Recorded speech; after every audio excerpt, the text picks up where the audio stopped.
Good evening, ladies, gentlemen,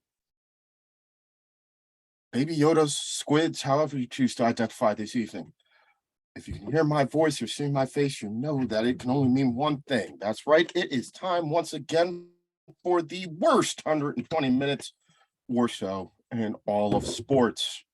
After a brief end of the summer hiatus to complete summer work, take those last vacations, we're back. It's after Labor Day, and we are settling in for what appears to be a busy run to the end of the year.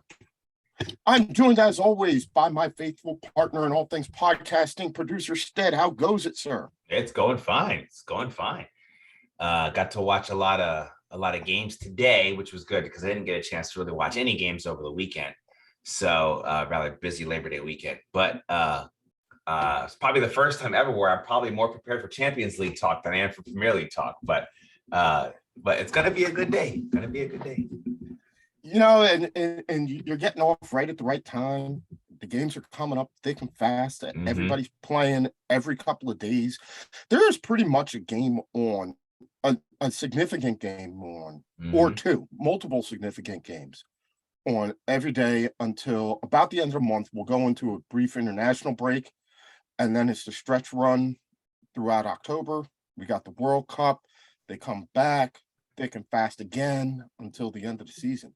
We're looking at really just a wealth of soccer over the next couple of months. So absolutely settle in and get ready because the madness has started. And we're going to try and cover as much of it as we can today.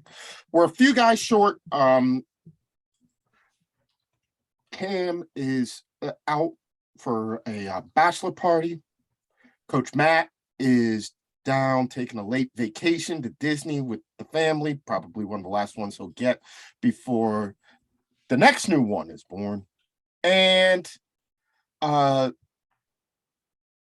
Coach G has his own soccer games on Tuesday, but he will be joining us soon. So we're going to fly solo for a little bit, but we will be joined later on in the show by Rob's going to come on, talk a little bit of Bundesliga, some Yanks abroad. Later on in the show, he and Chelsea Mike and I are going to talk a little bit about MLS.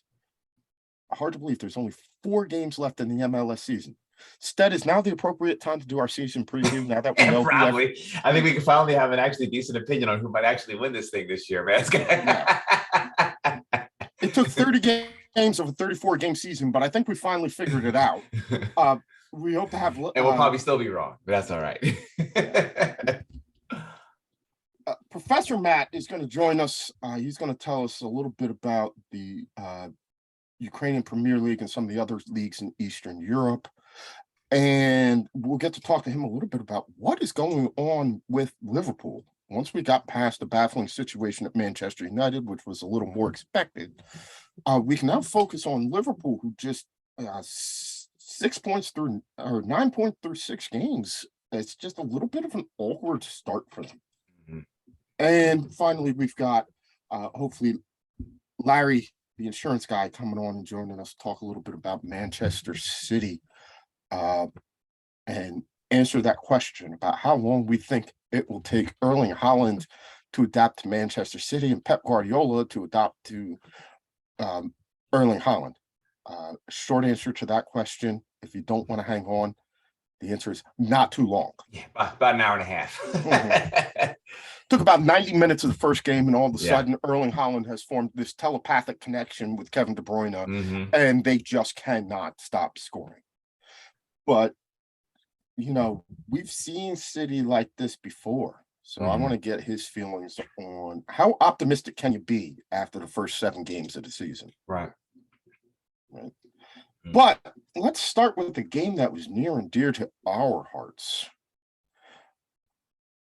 The late game on Sunday. Manchester United and Arsenal. 2 teams who came in very different places. Arsenal, after the struggles for the last couple of years, seemed to have everything turned around, sitting on the top of the table, 5 wins from 5 to start the season, looking very fluid, both in attack and solid in defense. seemed to have many of the problems that we thought they had sorted out. On the other side, Manchester United, despite the fact that they were coming in off of 3 consecutive wins, less than convincing. Their 2-1 win against Liverpool, which started the 3-1 game winning streak, was by far their most convincing win. They followed them up with twin 1-0 victories over Southampton and then midweek last week against Leicester. I got to say, in each case, they looked less than impressive. And as easily as it was a 1-0 win, it could have been a 0-0 draw, a 1-1 draw. It could have even been a loss. Most of the pundits had a draw as the most likely result, and this was after 5 games. I would say Arsenal's toughest test of the early season. Yeah, absolutely. You have to understand this too about this whole how the situation is. Arsenal hasn't won in Man U in the last 12 games. It's just a difficult place for Arsenal to play as of late, especially for a really young team. But I think for this one, I feel like from I did watch as much as I possibly could from a highlights perspective, and then listen to various outlets. And a consensus opinion is that seems like Arteta just got his tactics a little wrong. Arsenal didn't look bad. They actually looked good, and they looked really good at times. And you look at the team that tactically probably didn't have the best game plan. On top of being at Old Trafford and knowing this is kind of the first real test, not saying that Fulham is an easy team, because looking at them early this year, they're tough. And Mitrovic is really the second best striker in the league after Haaland, and not just because of his goal tally.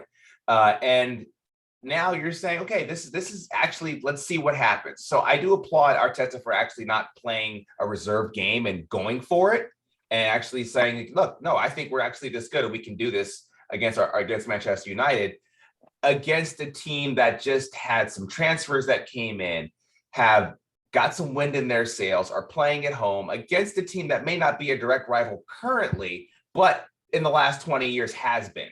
So I think there was a lot of things that went wrong for Arsenal, but I think as an Arsenal fan, I don't think you should hang your head too hard and think that this means that you guys are going back to 5th place again. I still think that let's get a few more games and let's see how they react. And also let's see how this Europa League game goes, because I think that's going to say a lot about the younger players on the squad as well. After the Liverpool match, while watching the Southampton match with some fellow Man United fans up in Baltimore, the talk was, let's see what we have against Arsenal. Right? They came out flying against absolutely Liverpool. They came out absolutely flying against Liverpool, and then against Southampton and Leicester, they could just not muster the same endeavor. This is also the 4th consecutive game in less than 14 days, and 4th consecutive game in 13 days that Erik ten Hag named basically the same exact starting lineup. The only major difference to this one was, surprisingly to me, Antony got the start and went 60 minutes. That was surprising. I was definitely surprised with that. I was surprised, and mainly because I don't question the guy's fitness. And clearly Ten Hag, having had him for several years now at Ajax, knows what he can do. Just having played on Thursday, having completed the transfer on Tuesday, played on Thursday, you maybe had a light run through on Friday before Saturday, right? I don't think that they had a heavy practice on Saturday either, and they probably all stayed in the hotel Saturday night ahead of Sunday's game. I just didn't know if he'd had the time on the pitch to get used to the other guys. So that was a big surprise. You have a lot of guys in that team that have played consistently over the last couple of weeks without much in the way of rotation. So I was a little bit surprised that they were able to muster the endeavor, the energy, but it is early in the season and you expect fitness levels to be high.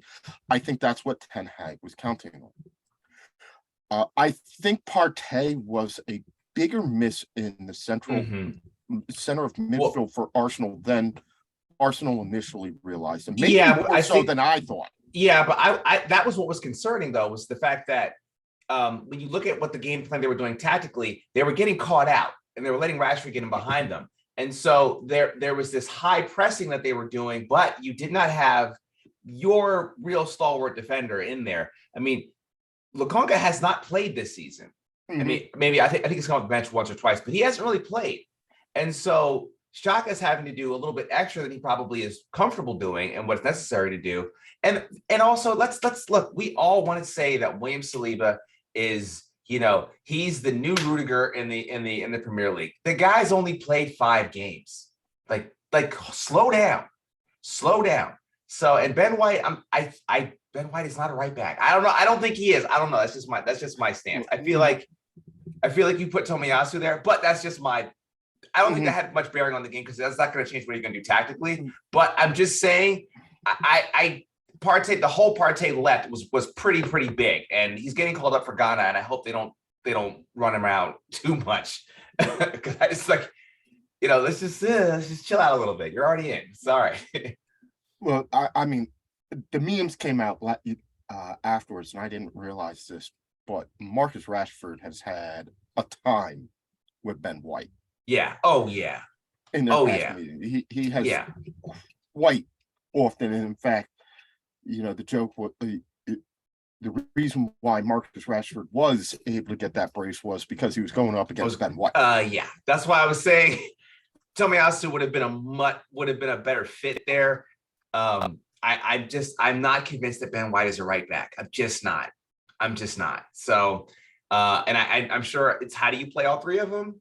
If Gabriel and Saliba have something good going there, you want to play all 3 of them. Okay, I get you spent $45 million for Ben White, but Tomiyasu, when healthy, is the best defensive player on Arsenal squad. He will lock you down.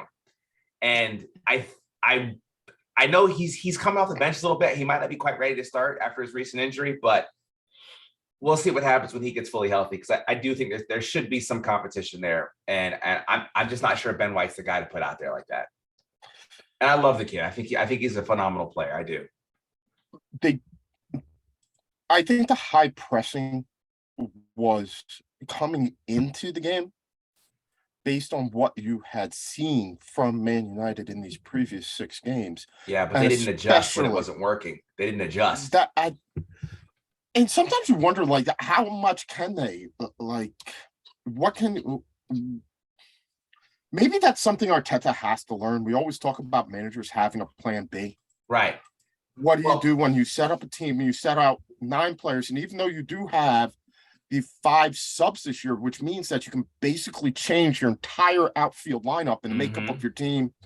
What do you do if you've set them to run forward? You've trained them to run forward. That's what they do. If you are convinced that you can force Manchester United into that mistake, and it only takes a goal here or there to turn around everything. When do you change? Do you change? Because it's a bit fortunate when you think of it that United were able to string together the passes that they did. Now, you might have wanted to stick something back and play a little bit deeper, because after the first Rashford breakaway goal on that counter, maybe you want to prevent that from happening a second time. But I got to say, going in, I don't think you could count on Marcus Rashford playing the type of game and attack that he did.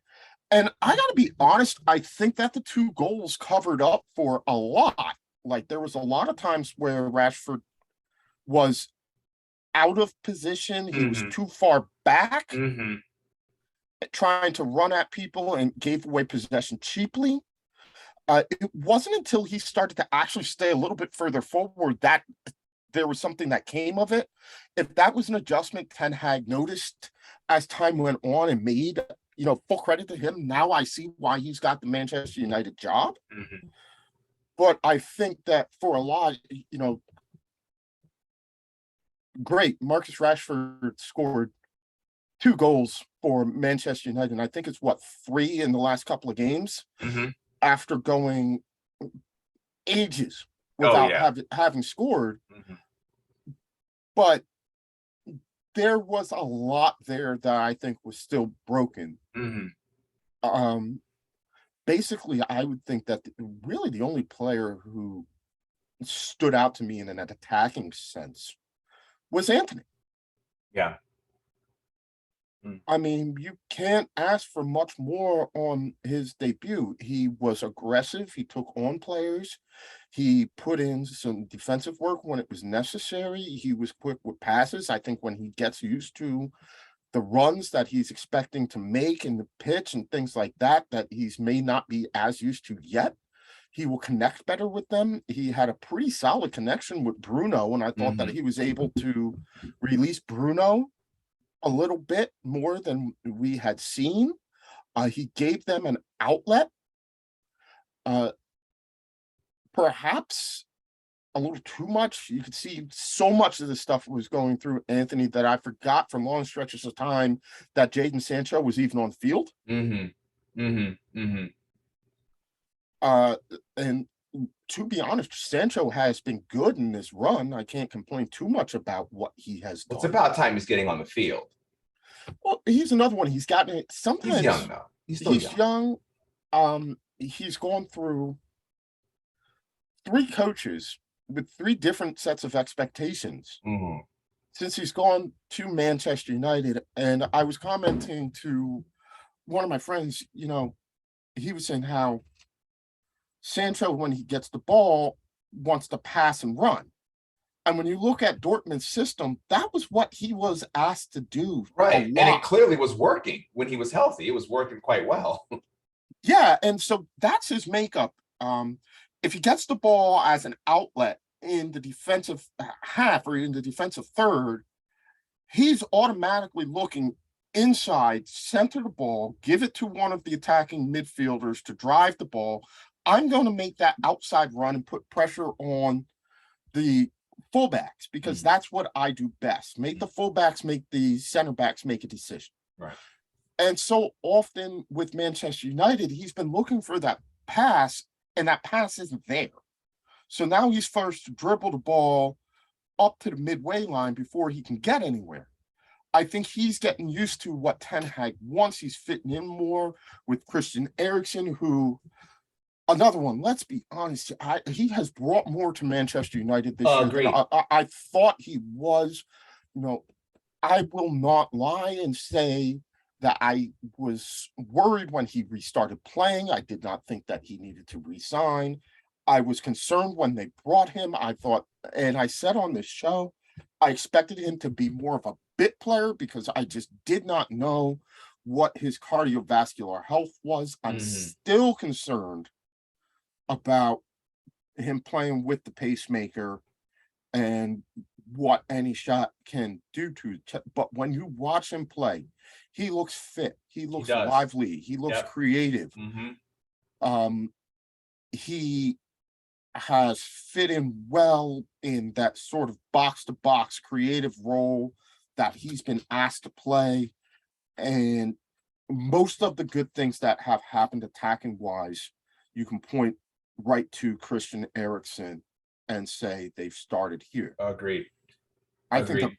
biggest adjustment will be now when we start to see Casemiro flip flop with McTominay, and we see Casemiro go the first 60 and McTominay or Fred go the last 30, and we get that uh, Bruno, Bruno, Ericsson, Casemiro midfield, and what that might bring, because we know Casemiro from will play that kind of N'Golo Kante role. where he'll just cover up everything. He'll take a lot of the defensive responsibility off of Erickson. Not that Erickson needs it; he does it fine, but he'll take some of that off, and he'll be that kind of buffer in between Veron and Martinez, who again, 4 games they've started together, 2 goals conceded. Yeah, something's working there. And I'm glad that we're not so hung up on every center having to be 6'3". But I also, though, it's something I wanted to say earlier that is a little bit concerning when you're discussing Arteta, is don't forget who Arteta was understudy on was the guy who never changes his tactics. So what concerns me is you have to remind Arteta is that you do not coach Manchester City. You do not coach a team that has been systematically put together over a period of 5 or 6 years. And with really unlimited amounts of unlimited depth in the pockets. So let's make sure that you still remember the squad that you have and make adjustments like you need to, because I think right now we're playing for top 4. That's what Arsenal's goal is.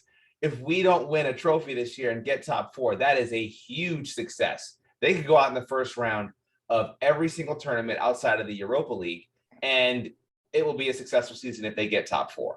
So there's still, if you had told me back in August 1st that Arsenal would have 5 of 6 W's and 15 points to start up the season, there's not an Arsenal fan alive that would not only take it, but be excited about it. This one stings, but I haven't heard. I know people like to talk about various fans and how unrealistic they are. I think that's a very stupid thing to say because everyone has unrealistic fans. So, Coach Matt, I'm talking to you. Everyone has unrealistic fans, and so you just have just ignore the ones that do that. And it's still a very positive trajectory for the team. And as you said about Manchester United, yeah, we all knew there's going to still be some holes in Arsenal. Things were looking good out the gate. Arsenal also had some ugly wins that they don't normally get. So we're getting excited about the dirty work that you haven't seen this club be willing to perform. Tactically, you kind of lost. Hopefully, Arteta will go back to the drawing board and learn from this, because we also understand, too, I don't think he's 40 years old yet. So he's very young. He's very young. So top 4 is the goal. Let's keep the big picture in perspective. And if Arsenal can get splits against the big outside the other players, the other teams in the big 6, and win everybody else, we're good. We're good to go. That's a championship level team right there. Well, and there are a couple of things.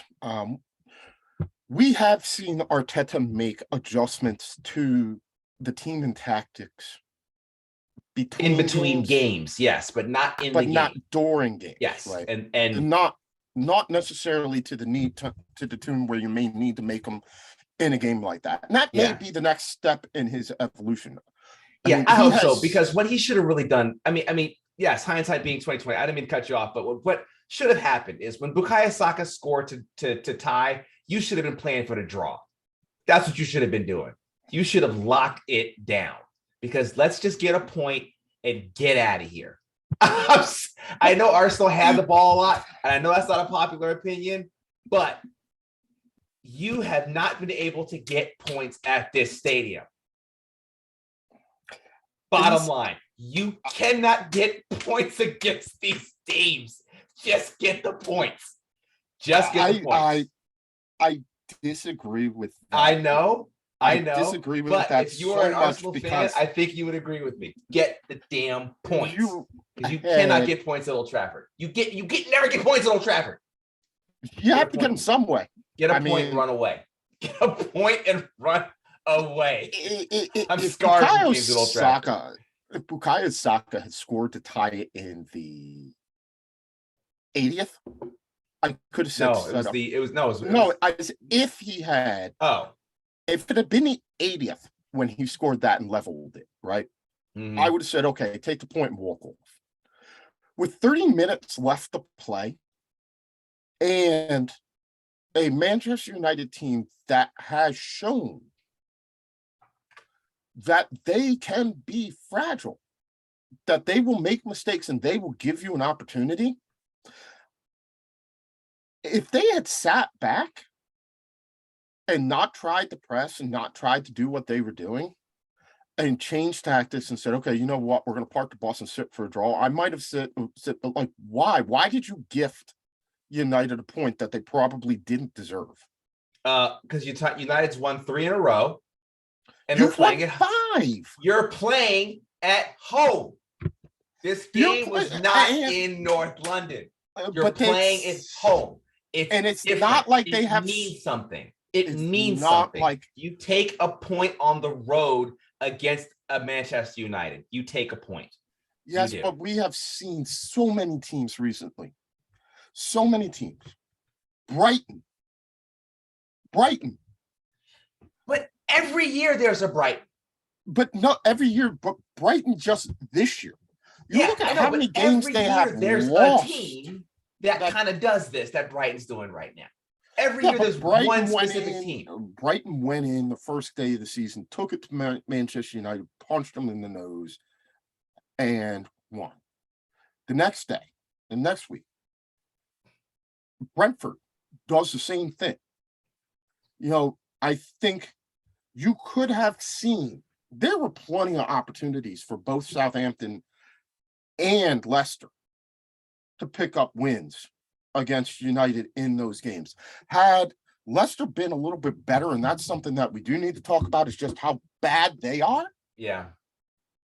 Had Leicester been a little bit better, it was there for the taking for them. I mean, it was but for the sake of the shot. I understand that. Don't get me wrong, Stead. I completely hear what you're saying about the hoodoo that on Arsenal that is. I'm just saying this though, but this is what I'm saying though. Outside of Everton, we have seen every team that's currently in the Premier League get relegated. We've seen every team. It's not the same when you're a Brighton going to Manchester United, where Brighton, yes, you're having a great run. Every one of those teams knows this might be our last year staying up. We might get relegated. Not a year ago, I was saying that Leicester was going to be that team that's probably going to be up for a really long time. And look, I mean, G's probably right, because G said they were going to get relegated. There's just something about yes, Stat Boy Rob is here. There's something that happens to Arsenal. I'm not going to say others. There's something that happens to Arsenal when they go to Manchester. Something happens. Whenever Arsenal goes to Spurs or to Chelsea, even to Anfield, I have this feeling like they still have a legit shot. When they go to the city of Manchester and play one of those two teams, I have zero faith. There's something about it. It's so frustrating. But you haven't won in 12 games. Like you get beat. You get beat every time.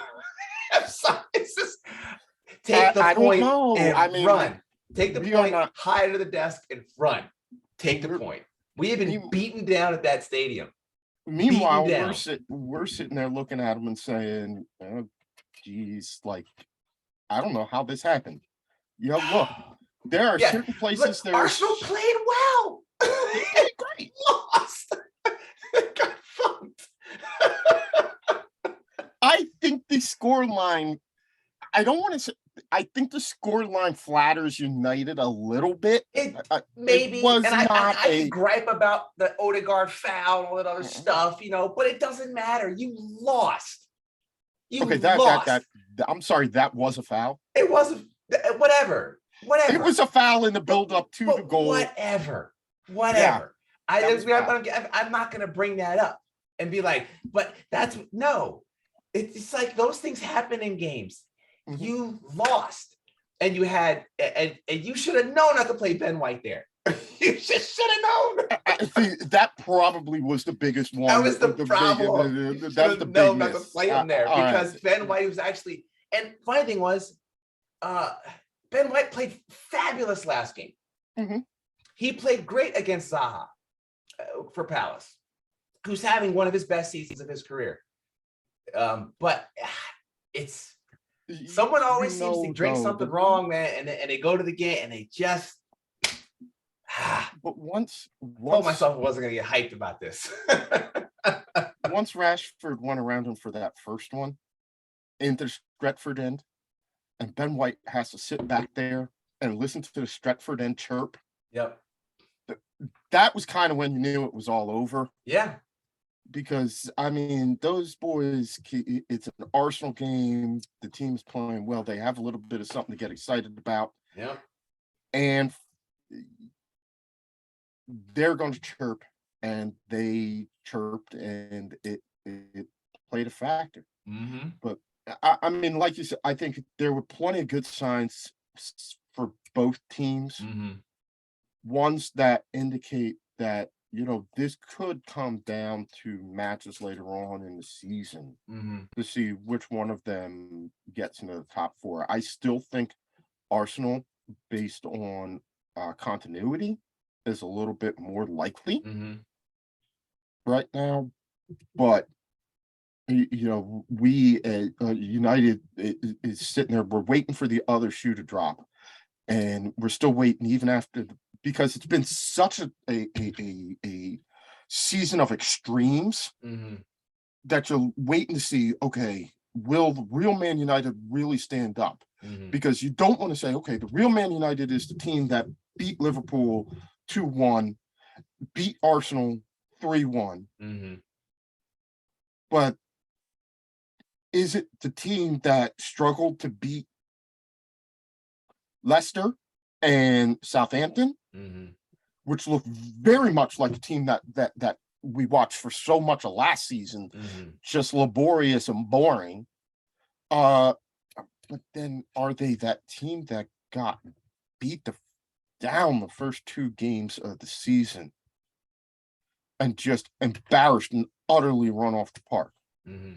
The hope is that it's somewhere in the middle and we'll have a couple of good performances, but some consistency is needed. And look, when you put together a 5-game winning streak like Arsenal put together, I think that reeks of consistency. Now, yeah. This is the last thing I'm going to say about Old Trafford, though. This is the last thing I'm going to say. I don't want to say consensus opinion, but a popular opinion amongst Arsenal fans at the end of the day on Saturday was, this is awesome.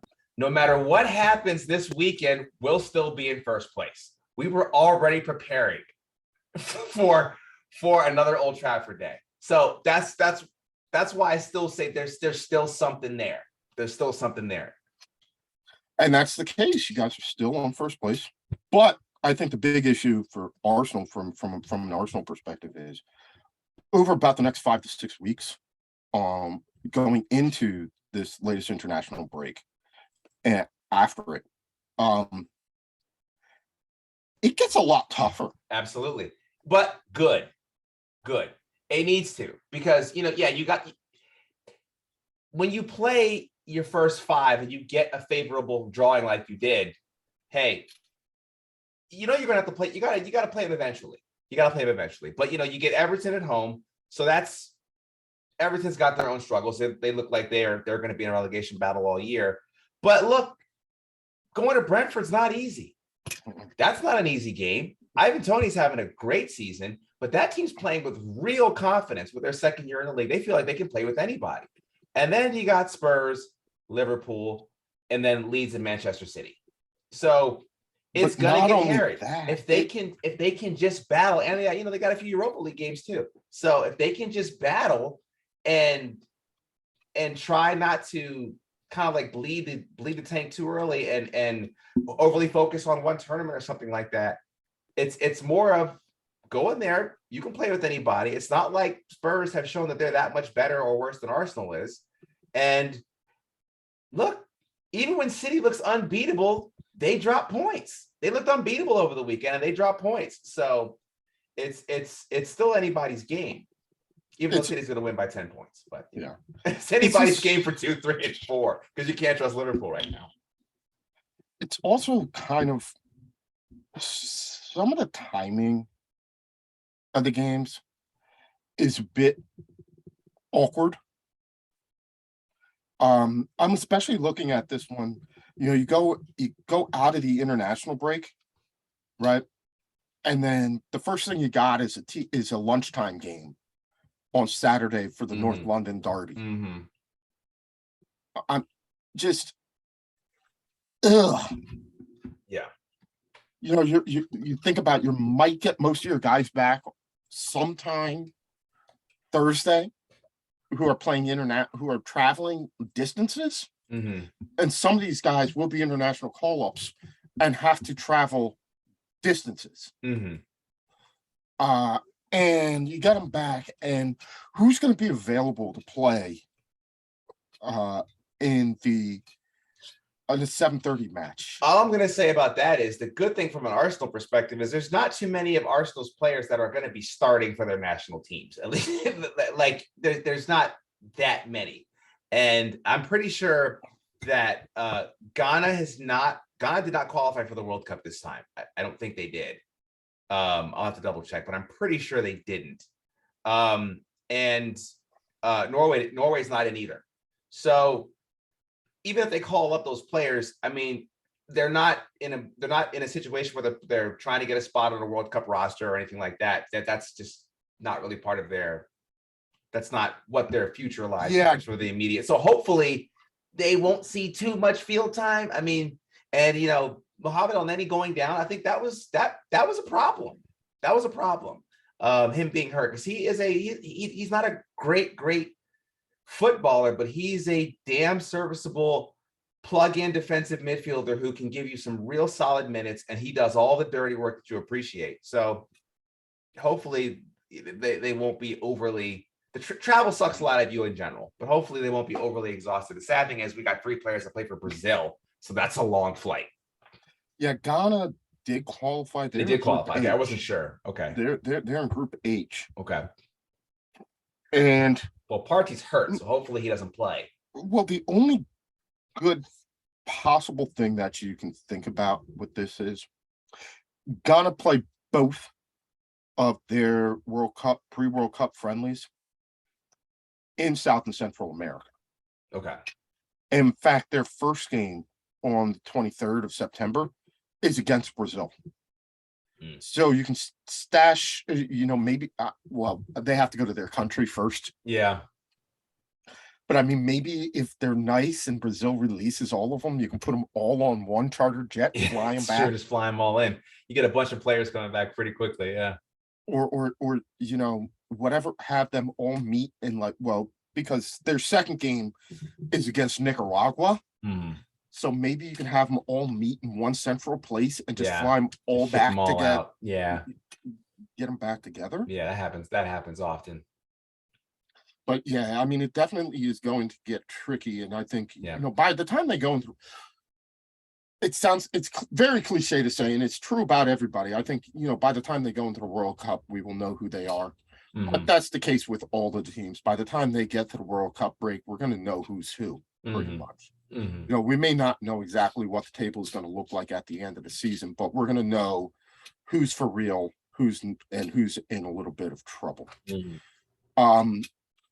Before we got to get to Brian Robb in a couple of seconds, but before we do, we also got to talk a little bit of Leicester, who are really struggling.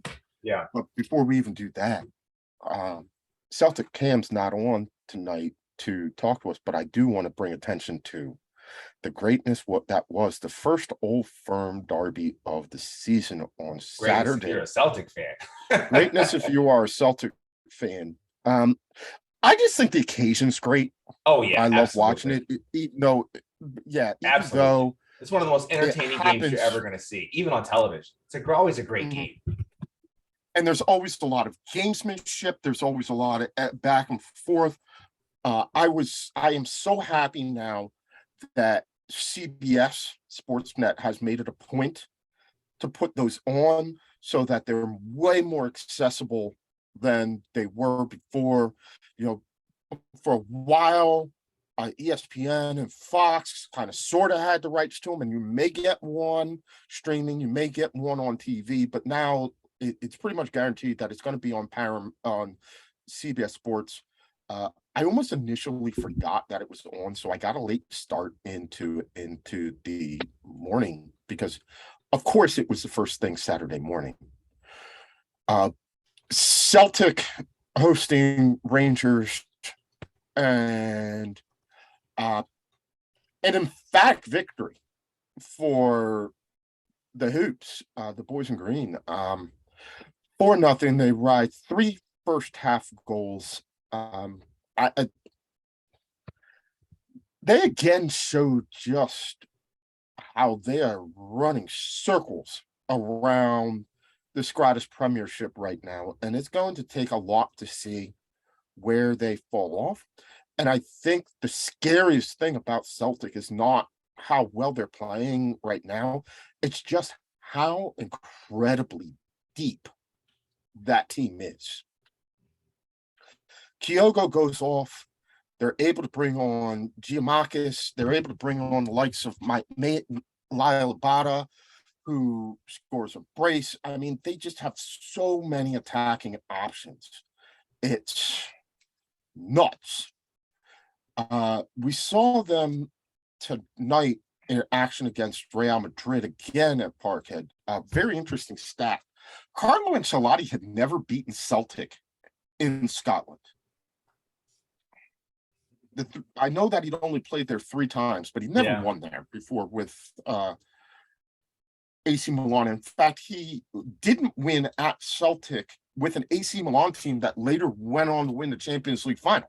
Mm-hmm. So he has had a bit of a rough go there. Won today.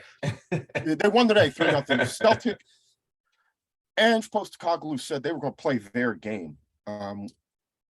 We can say, based on the result, maybe he shouldn't have done that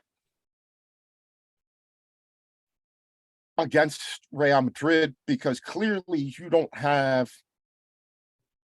the attacking and defensive overall talent to play the type of up-tempo game that Celtic likes to play domestically. Because if you did, those players probably wouldn't be in the SPL. Mm-hmm. Pretty much. But I gotta give him credit for the chutzpah to go in there and say, we are going to stand toe to toe with a team that is markedly better than we are. Mm-hmm. And we're going to go out and we're going to play our game. And let's be honest, for about the first 60 minutes, they really hung around. No, they were in the first half. Absolutely. They were in the game. I think it was Jason Maeda came on after halftime, actually had a very legitimate shot to put Celtic ahead. Right. And you know, I was actually watching the Juve PSG game, but I was trying to follow the commentary that I could. And they were basically saying it just seemed like eventually Real Madrid just out Real Madrid them, and Celtic just couldn't really hang on. But agreed. I will say this: if you're going to go for it against any team in your group, why not it be Real Madrid? I mean, they're waist, head, and shoulders above the other teams in their group. I mean, you're looking at Shakhtar, Leipzig. Leipzig can't seem to beat anybody right now. I'm sure Rob's going to talk about that because they're getting thumped. Yeah. So that looks like a bottom 4 team. So you look at Celtic going, hey, if you can hold your ground and kind of like stick your foot on the throat of a Leipzig team that looks like they are in complete disarray and steal some games against Shakhtar, you never know, you might be able to squeak through. So if nothing else, you might get that home and home games to maybe still play in the Europa League. So it's something to respect from just a neutral perspective. It's like, yeah, go ahead, Celtic, go for it. If you're gonna throw all your firepower at anybody, why not it be Real Madrid? And you know, Real Madrid's gonna run away with the group, and that's okay. And maybe that's the point. You know, go out, play like this against Real. Yeah, play like this against Real Madrid. Yeah, you got beat. All right, but if you play like that against right now, as it looks like, if you play like that against Shakhtar Donetsk next Wednesday in Poland, and a couple of weeks later against Leipzig, I believe, which is in Parkhead. I mean, look, second in the group is a definite possibility, playing into the round of the last 16, which would be huge for them. I have said to Cam on multiple occasions, I think as big as anything for Celtic is to be playing European football into the new year. Yeah, absolutely. We saw them last year drop in, finish third in the Europa League group, and then drop into the Europa Conference League. which I thought might be a competition that was at their level. But they went out in the round, the first knockout stage of that tournament. You know, I can dig Celtic going out in the last 16 of a Champions League if they make the last 16. I think that if they go into the Europa League, I think, you know, making it to the round of 16 proper, you know, making it out of that kind of preliminary knockout round where you meet the second group stage versus the Champions League drop-ins. I think getting past that into the round of 16, playing European football into the new year is going to be huge and necessary for Celtic to continue to grow this program, because what has so often happened is they've been dominant in domestically, but when it comes to Europe, they just can't figure out a way to do it. And here's a group, when drawn, I said, okay, they're super in trouble. But now that I'm looking at it, I gotta say, you know what, man, it's kind of there for them. It's kind of what you're saying. If they can figure it out, it's kind of there for them. It's kind of there for them because, you know, I don't know. But I also want to, before I jump too much on the Celtic bandwagon, let's see how Rangers do tomorrow. Because they're coming off a final of the Europa League, so let's just see how they do. That was the other thing. They're playing Ajax. They're playing Ajax. I think that'll be a tough matchup. They are coming off of them. And one thing that they were able to do last year and they have been able to do this year is, while they have not been as successful in the Scottish Premier League, they certainly haven't been as successful against Celtic.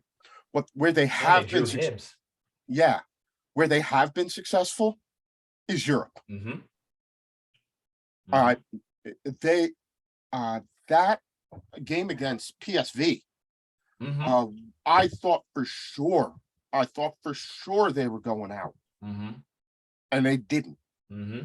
When they went to Union in Belgium, I thought for sure that they were in trouble, and they weren't. What they've been able to do recently throughout all of last year and into this year is to really be a tough out across multiple legs in Europe, in the group stage and everything. And that's just one thing that they do well. And you know, I'm not going to judge them together in the Champions League. I think it's beneficial if both of them make it. If one of them successful, all it does is overall lift the coefficient for Scotland and ensure that the champion will be in the group stage proper next year, which I think is also a good thing. Yeah, absolutely. But last thing I'm gonna say about before we switch gears, because I know we're running a little long here, but PSG is going to be a very interesting club to watch in this Champions League. Very interesting club, because while they look good today for the most part, there's some going on there that we'll see, because like this Mbappe contract is an odd one, because you know it's you're seeing Mbappe who's coming off looking like he's quite selfish right now, but I think everyone understands that even though he got this huge contract, I'm not sure he wants to be there. I'm just not. I still think that in his heart of hearts he wishes he was at Real Madrid, and you know that's something we can talk about more later, but you know, on another show, because I think this is going to be an ongoing thing, because I mean, they're releasing the terms of his contract, and it's absolutely ridiculous. It's absolutely ridiculous. But they're releasing the terms of the contract. It's absolutely ridiculous. I think that he has had a lot of issues recently with the contract, post-contract, where he has gone from hero, kind of low-key, not getting caught up in the celebrity hysterics of PSG. You know, the clown prince that Neymar occasionally is, to now stepping full-heartedly into the role as if to say that was written into his contract. Right. I mean, if you caught it, the whole thing this week about taking the private plane to Nice, which is like 2 hours by train. By train, yeah. And the fact that they couldn't even take the question seriously enough and started treating it like a joke and saying, or, we're going to do this and that. And just like when, throughout Europe, petrol prices, environmental pollution issues, things like that are at the forefront. You have to know as a club, you're going to have to justify that decision. And to laugh it off, the whole entire issue with the penalty taking, the captain, this is my team. Yeah, it's been a really bad look for him. Yeah, absolutely. And then today you saw how, I've never seen Neymar do the backtracking and the tackling and stuff, and he was doing it today. Never seen him do that before. And then, Neymar he's on a hat trick. Mbappe is, excuse me, Neymar's wide open and Mbappe takes a shot, which we see happen every game all the time. But when Mbappe does that now, because of the antics that we're seeing, it's going to mean a whole lot more. It's going to mean a whole lot more. He passes that ball, they go up 3-0, that ices the game, but Juve gets one back, and you better hope you win that game, because if they drew, all this is going to do is make this mushroom cloud grow even more. So I'm actually going to be paying attention to PSG this year. I think the soap opera that is PSG is what we pay attention to most, and every soap opera needs a good villain. And Neymar just wrote, or Mbappe just wrote himself in the central casting. And you're seeing a guy go from heel to face right before our eyes with Neymar. Yeah, and the reverse in Mbappe, who's going from face to heel. Face to heel, yep. All right, we're going to pivot and bring on our good friend Byron Robb, stat boy, who's been listening in the wings, keeping us up to date on all things we need to. Although, hey, Rob, I got to get on you, man. You need to get on your stuff. You missed that one on Ghana. Oh, and I was doing a little work here, and also I was finding funny videos about Verratti getting smacked in the elbow. By an elbow during the PSG game.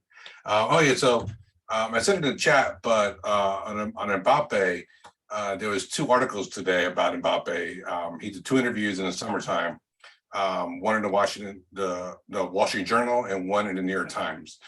So I read the Times one because I have the description. It's pretty neat. It talked about the contract a little bit, but the one thing I noticed was, he's starting to have like that entourage, right? And so, once you get the big money, you get the entourage. And so like one person went into the New York Times building in the room, scoped it out, made sure everything's okay. Then he got on the phone.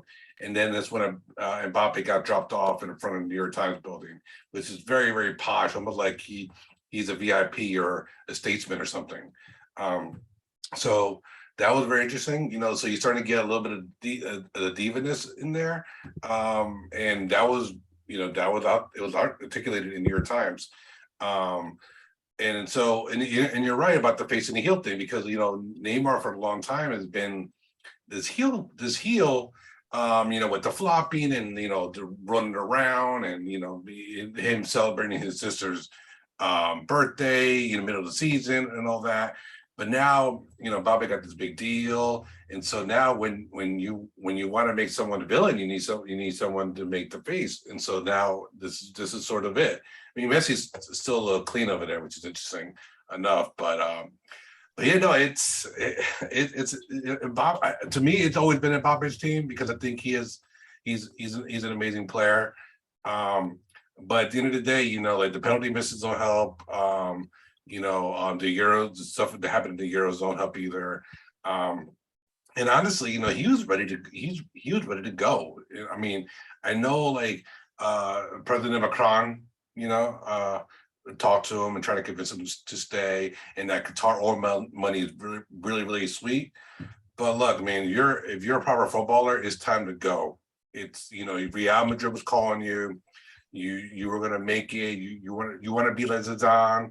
Zidane made that move, and you had to make the move too. I know they paid you a lot of money, but you know what? It was time. And now, like, I know he could all the big signing bonus and the contract and all that, but I think it was a bad move for him to stay. If he doesn't win Champions League, it's going to look even worse for him. So I think it was no really good thing that could come of it unless he does perfection, which is win the Champions League. Well, yeah, the only way that he can achieve the sort of status that he wants to win the Ballon d'Ors, to break into that Messi, Ronaldo, greatest of the generation sort of conversation, is to go to Real Madrid, right? Because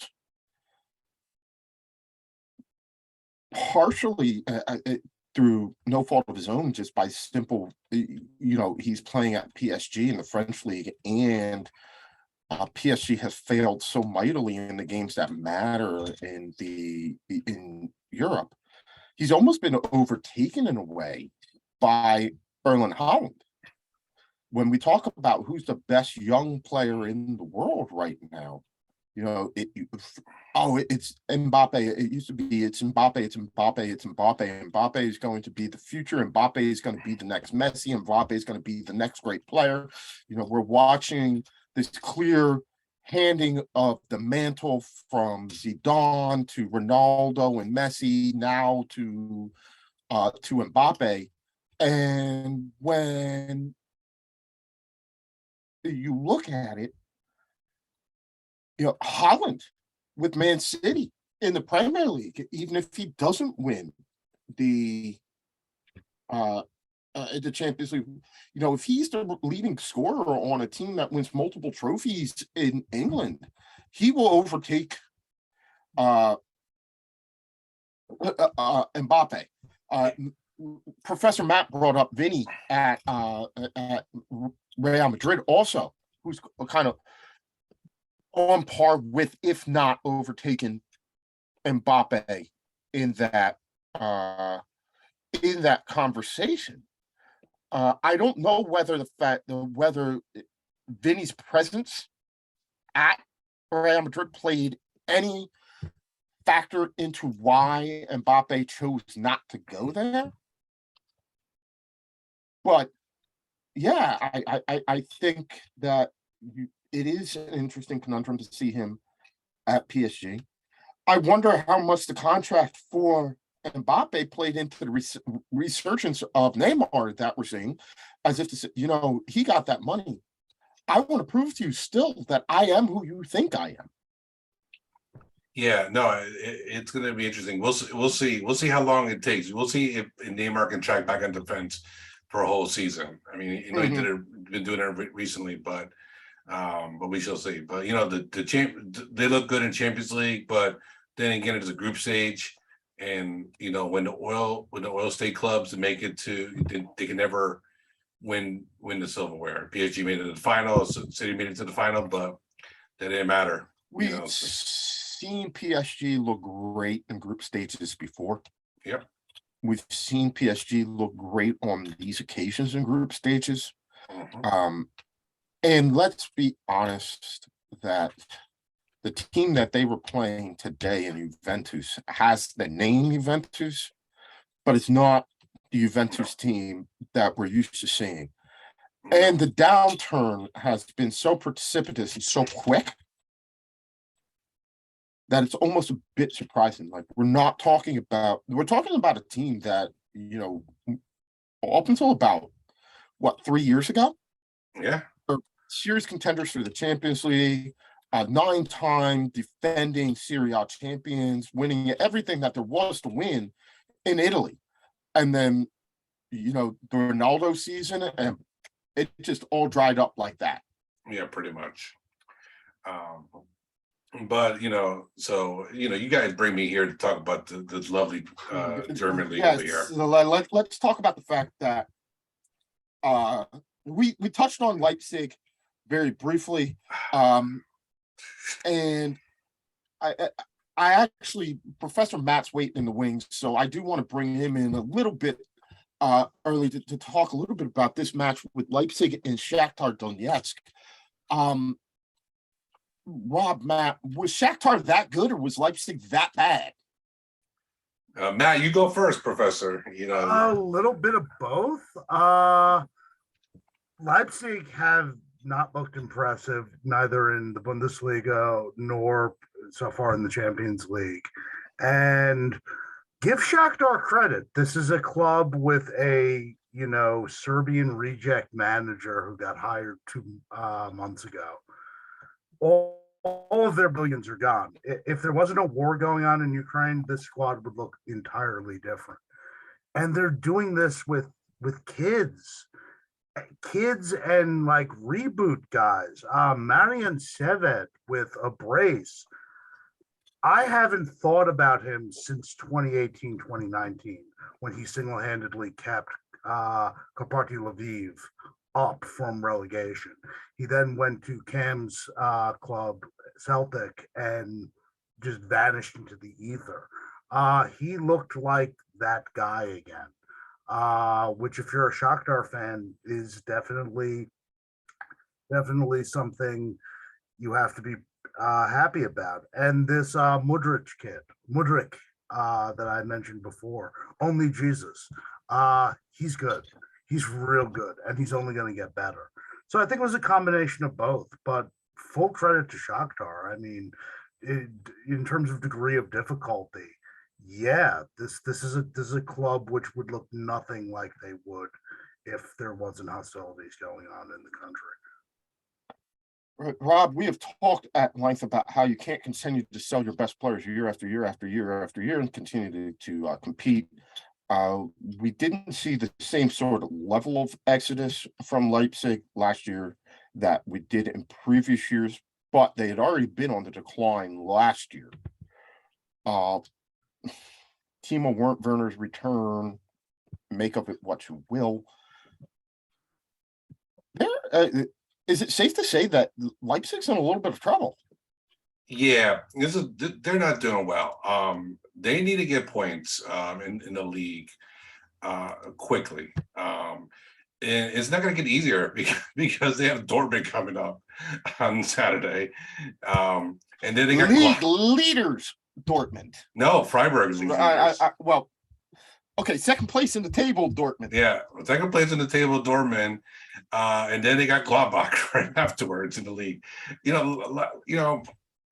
We all talk about like the new manager bounce, right? So when Jesse Marsch got booted out of Leipzig, because he wanted to play old school Leipzig ball, Rasenball, Sportball, and Nagelsmann pretty much transformed the team to in a more advanced football power.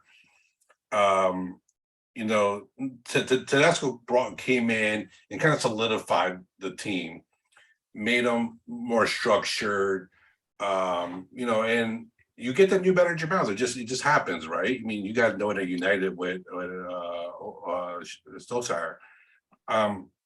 But then something happens with these new managers. When you get when they get a full camp, they start to implement things and change things. And it's not looking too good, and they spent a lot of money. They obviously got Timo Werner. They gave big money to Nkunku to stay. Vardio, who's a defender, they kept him to stay on as well. They did not let Konrad Leimer go to Bayern, and they basically did what we wanted them to do. We wanted them to say, we're going to keep our players. We're going to sell very minimally. We want to challenge for a spot. And they've been stinking up the joint ever since. It's bad.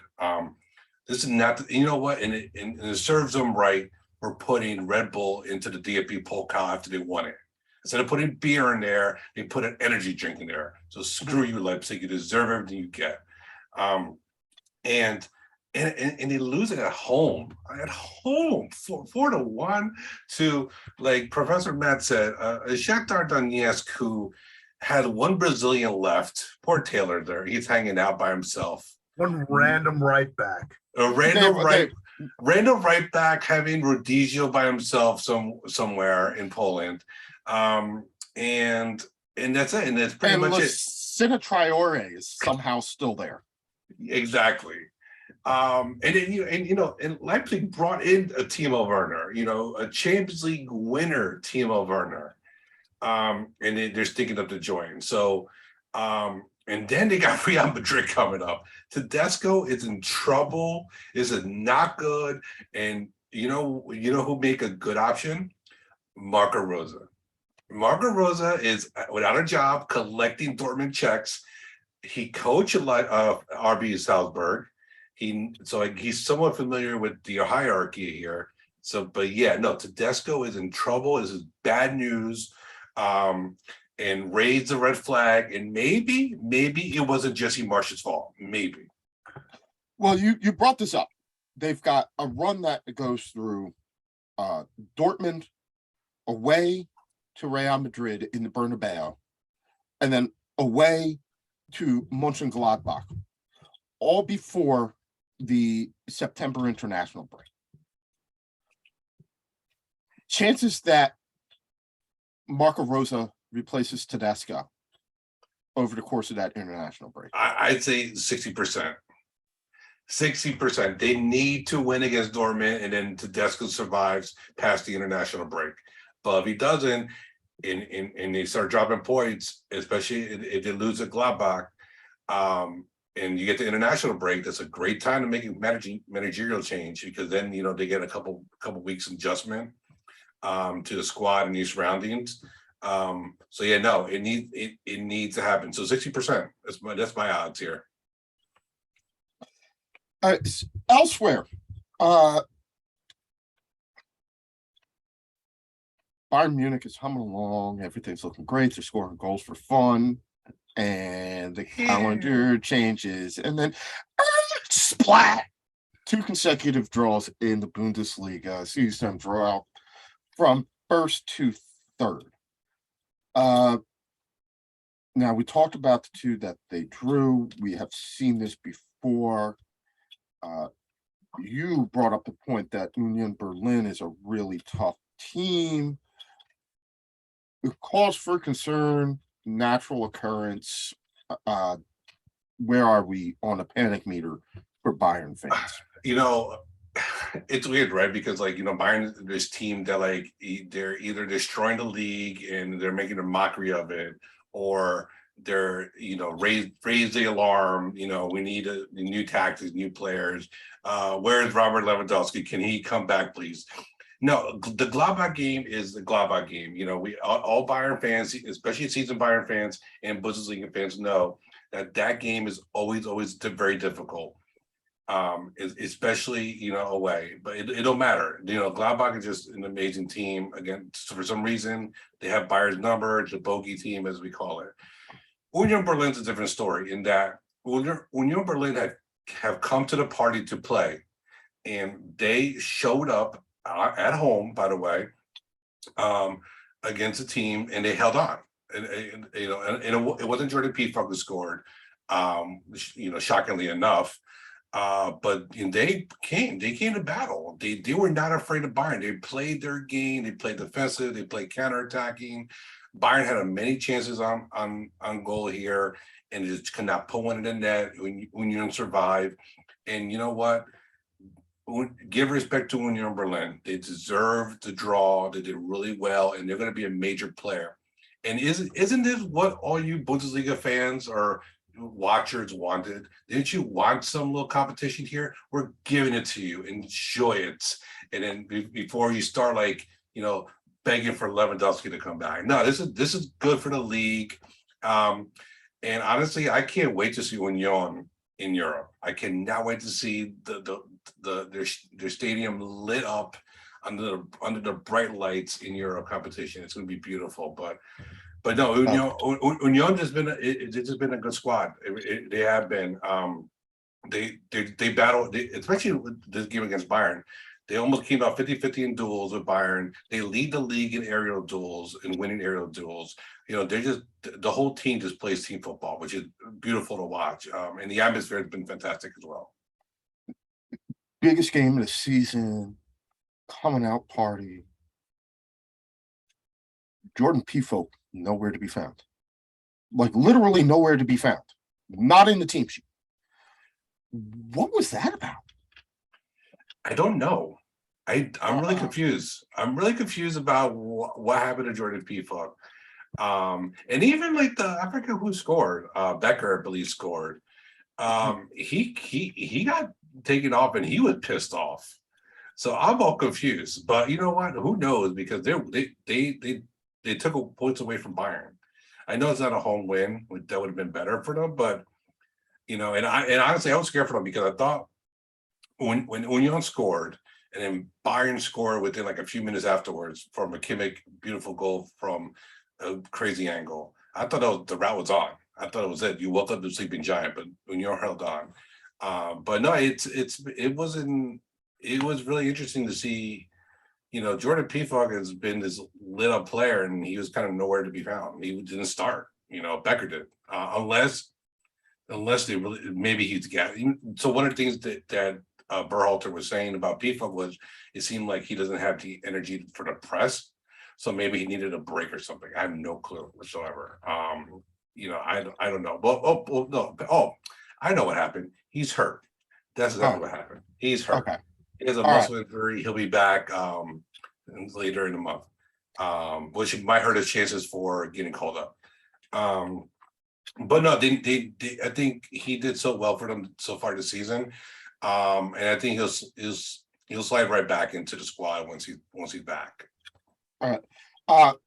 We have a Gio Reyna sighting. Stop the presses. I want to repeat that, folks. We have a Gio Reyna sighting. Yes. It's almost like when you see that rare bird in the wild. You don't want to talk about it too much. You don't want to make too much noise, lest it get hurt and run away or something like that. But very quietly, folks, Gio Reyna has started 2 games in a row for Borussia. Well, he played 2 games in a row. Played. He started one. He came off the bench in the other. Yeah, so he just came off the bench today because Torgan Hazard got hurt. But he scored a goal. No, not today. But this weekend he scored a goal. He did play 2 games in a row. Look, let's not ruin it. He had 2 assists. He had 2 assists in Champions League. That's the first American to have 2 assists in Champions League. The fact of the matter is, Gio Reyna is back. He's played 2 games in a row, and he's contributed scoring opportunities. Yeah, no, he's been fantastic. They've been bringing him along very slowly, and he, because we're sort of afraid that he's going to have the ballistic problem where he's not trusting his body, right? Gio Reyna got hurt a lot. Ballistic got hurt a lot a couple of years ago, and he needs to build that confidence back up. But Torgan Hazard got hurt, and they probably brought him in earlier than they really wanted to, and he finished the game, which was impressive. So looks like Giovanni Reyna is back. I don't expect him to start the next game unless Hazard can't go at all, because I think they're going to still bring him along very slowly. But Gio Reyna, man, he's a talent. We need him for the World Cup. Please stay healthy. And honestly, they need all the firepower they can get with Sebastian Haller out, Marco Reus getting up there in age. Adeyemi still kind of like finding his place. He's still a young player, but they need people like Giovanni Reyna, because I think him and Jude Bellingham are just an amazing pairing. Young pairing together at Dortmund. Bayern has Stuttgart this weekend in round 6. So outside of that pairing, and we talked a little bit about Leipzig, Dortmund earlier. What do you think is the pick of the weekend this weekend as far as round 6 fixtures in the Bundesliga? It's an easy one for me. It's Freiburg Gladbach. Is the top spiel on Sunday, 11:30 a.m. Eastern time game. Freiburg are at home. They're on top of the table at the moment. That they can solidify their lead here with a great performance against Gladbach. So I think that's going to be tough for both squad. Actually, it wouldn't shock me if it's a draw, but I think it's going to be a beautiful game. So definitely don't pencil in, pen that in. Freiburg Gladbach is your top match of the week coming up. All right, thanks a lot, Matt. Rob, for that. We'll get you back a little bit later on when we want to talk about the Yanks and the MLS. Get your take on this weekend's match between my Philadelphia Union and your New York Red Bulls. One that didn't end necessarily the way that you wanted it to. Of course not. All right, we are going to travel even further into Europe and visit with Professor Matt and talk a little bit about the Haps in Eastern Europe. Before we do, Professor Matt, we also want to talk about probably your other, I don't know if I want to call it your number one love, but certainly up there when it comes to your beloved Reds. It has been a interesting start to the season for Liverpool following this latest draw. 6 games played, 9 points, 1 win, I believe. It has not exactly been 2 wins. 2 wins and 3 draws in their first 6 games, and a loss to hated rivals Manchester United. We have seen them struggle to adjust somewhat to the loss of Sadio Mane, but I don't believe we can say that it is all. That's saying that, they're struggling because Mane is not there, I think oversimplifies it a lot, because it's not like they don't have players. Darwin Nunez maybe has struggled a little bit more to acclimatize to the Premier League than we perhaps anticipated, but given where he was coming from prior to the move, also to be expected. Missing 3 games through suspension. Yeah. Where are we with this team? Just a sluggish start and they'll pick it up. But it does seem as though, given the fine margins that have been the competition in between them and Man City over the course of the last couple of years, any sort of sluggish start or any sort of slow period over the course of this 38-game season almost puts them at an insurmountable disadvantage. Yeah, I said before the season started, I had a feeling, considering, no Sadio Mane. I've been on record repeatedly on this podcast saying I wasn't thrilled about the midfield depth. I said this could be a transitional season, and I think we're sort of seeing that. I'm not saying the league is out of reach, because City has dropped points too. They've drawn twice already. But this is looking a little bit more like a kind of a top 4 sort of thing than a title kind of thing. Do I think we're going to be better, especially when we get healthier? Yeah, I do. And I still think we're going to win something. What that is, I don't know. But between the injuries, between new pieces, the injury that I think is getting completely downplayed. I mean, a lot of people are quick to bring up the loss of Sadio Mane. We've been without Diego Jota for the entire start of the season, and I think that really is showing, because arguably he is the most clutch of our remaining forward players. I mean, I know Mo scores a crap ton of goals, but Sadio and Jota over the last couple of years have been our big game goal scorers. And so we'll see. He's back. I'm thinking he may even start against Napoli tomorrow. We'll see. Yeah, injuries, and like I said, I had a feeling this was going to be kind of a transitional year, and I think we're seeing that. All right. Switching over to Eastern Europe, we'd like to talk about the Ukrainian Premier League, which started a couple of weeks ago. When last we talked, you told us about a couple of teams to watch out for. plugging this weekend. Thursday, you and Chelsea, Mike and I are planning on getting together. We are going to go a little bit more in depth and focus specifically on some of these teams to talk a little bit about the history, the names, where all of these teams come from, the Eastern European roots of a lot of this. I do remember that you told us to watch out for Luhansk. You thought they were going to be okay, and sure enough, they've gotten off to a 3. They have won their first 3, including a victory on Saturday over Dynamo Kiev, despite the red card. They have gone through. Medalist Kharkiv, another one that you said look out for. They too are doing well. Shakhtar Donetsk, the young team, they are just hanging out on 7 points. There's a group of 3 teams separated on 7 points, all with 2 wins and a draw.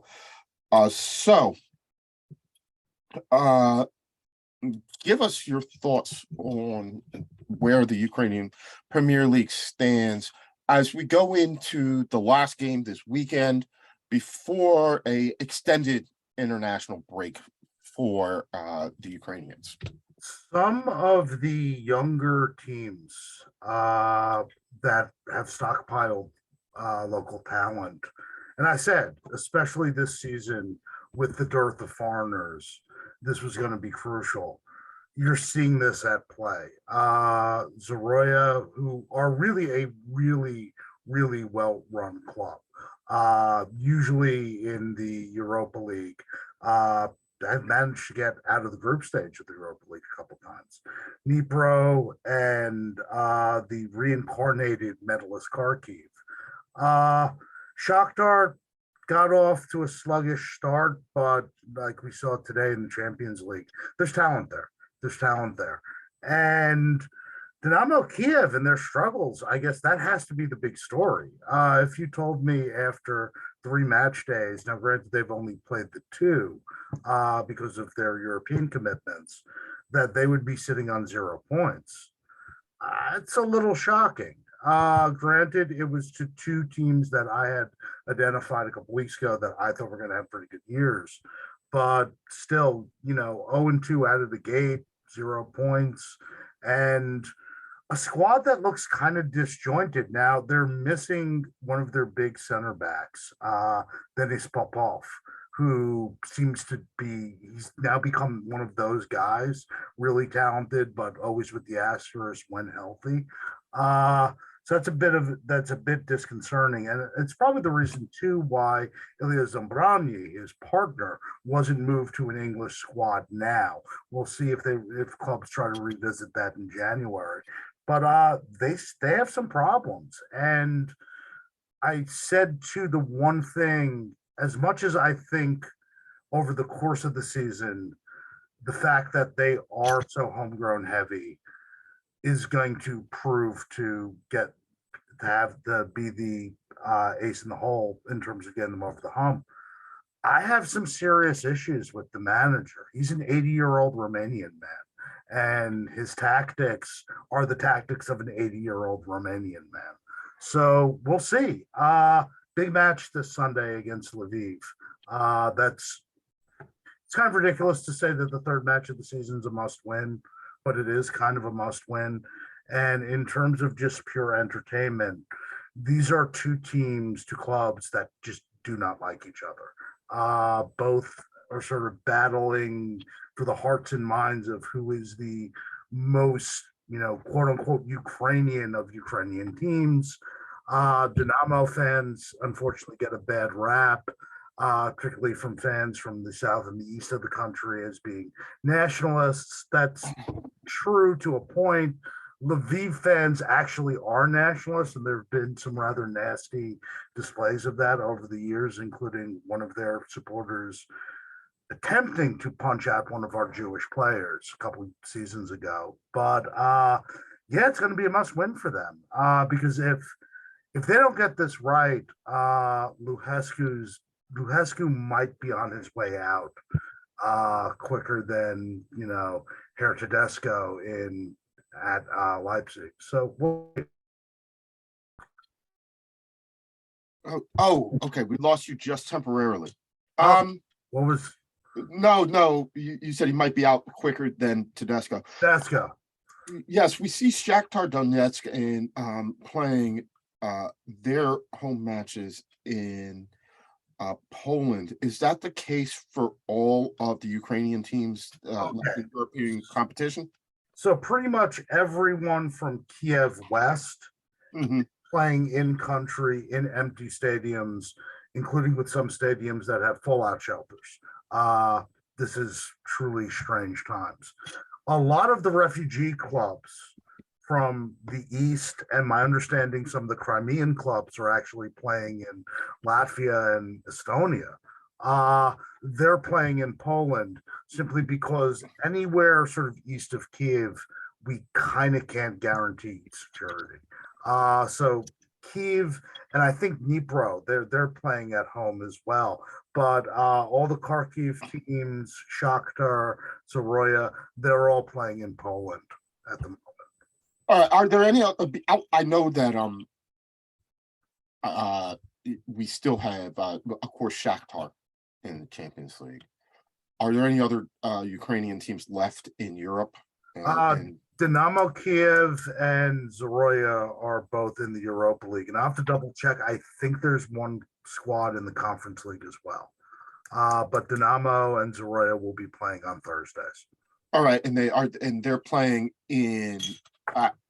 Are they able to play European games? No, those matches will be in Poland. I've heard Slovakia and Romania as other possibilities. So when you are these teams, we know Shakhtar. Well, of course, Shakhtar won away today at Leipzig, but some of these teams don't have the greatest road records when it comes to their travels. How will this? I mean, the sheer fact that they're able to play in Europe, let's give them full credit, and I think they deserve support just for being able to go out there at this time to, the extent possible, use the national attitude and support to further this, to say like, hey, we are playing not only for ourselves and the crest, but the entire flag, the entire nation, right? To show like, hey, this is where we are, that national spirit. Full credit to them for even being able to go. The Ukrainian club in Europe is effectively the Ukrainian national team.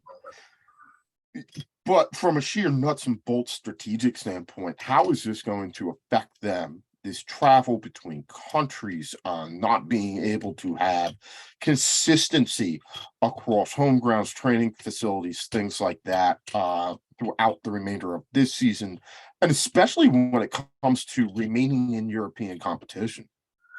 I think it hurts Dynamo Kiev because they've had the benefit of playing in the Olimpijski throughout the conflict. I don't think it's going to impact Shakhtar or Zoroya that much because they've effectively been refugee clubs since 2014. Shakhtar played for 2 full seasons in Lviv, which is totally opposite end of the country. It's closer to Poland than it is, central Ukraine. And same thing with Soroya. They've been refugee clubs pretty much for almost a decade. So I don't think this is really going to negatively impact him. I think in the case of Dynamo, and that's another thing too, much like my Reds, Dynamo feeds off of the crowd, and part of their struggles, besides old ass man Romanian tactics, a pretty good central defender down, the lack of fans, really it's noticeable. So I think it affects Dynamo more than the other teams. Again, simply because they've been refugee clubs for almost 10 years now. I mean, the Donbass Arena, which is a beautiful facility in Shakhtar, is like Swiss cheese now. They haven't been home. They really haven't been home for 8 years and counting. So we're going to go from the Black Sea to the Baltic. and just because I can also bring in Chelsea Mike at this point, I guess I got to say beyond Shakhtar pulling off the win that they did today, 4-1 against a Leipzig team that we have admitted is in free fall. I would say the shock result of today was Dinamo Zagreb going out and beating Chelsea 1-0. We have little excuse to talk. We very, very, very rarely talk about the Croatian Premier League, right? And I'll be honest, Matt, you know who else doesn't talk a lot about the Croatian Premier League? The Croats. Because when I had occasion to be in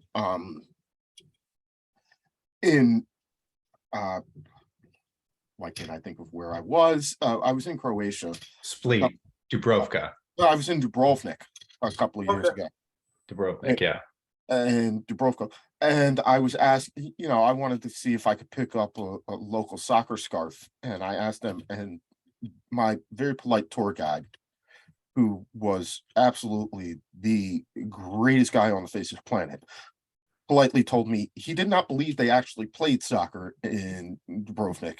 He understood that they might have a team there, but nobody paid attention to them and they sucked. So I was wondering, can you give us any insight into Dinamo Zagreb in the Croatian Premier League? People refer to France as a farmers league. Now the Bundesliga, I guess, is a farmers league. The Croatian Premier League, even though there are some teams with, real pedigree going back to the old Yugoslavian league, it's beyond. I mean, it's feudalism kind of farmers league. It's Dinamo Zagreb or bust. Hey, Hajduk Split shows up every generation. They'll wind up, winning the cup or somehow getting to the Europa League. But yeah, it's Dinamo Zagreb. And look, I'm sure I didn't see I was teaching, so I didn't see the match at all. I'm sure Mike could go into it more.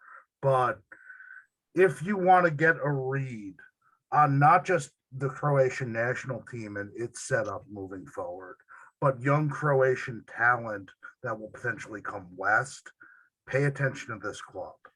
Can I jump in? Because I actually watched the game, and Matt, you could not be more correct. I saw a team that played some of the most, not just compact, but well-organized defense that I had seen at any club in a very long time. And to see them actually not just sit there and park the bus and try to just plant trees to keep them from scoring, they actually had a legitimate tactical setup that they were using, and they were counterattacking on several occasions and had opportunities to score later in the game when it was kind of obvious they were going to win. I was thoroughly impressed by what I saw today.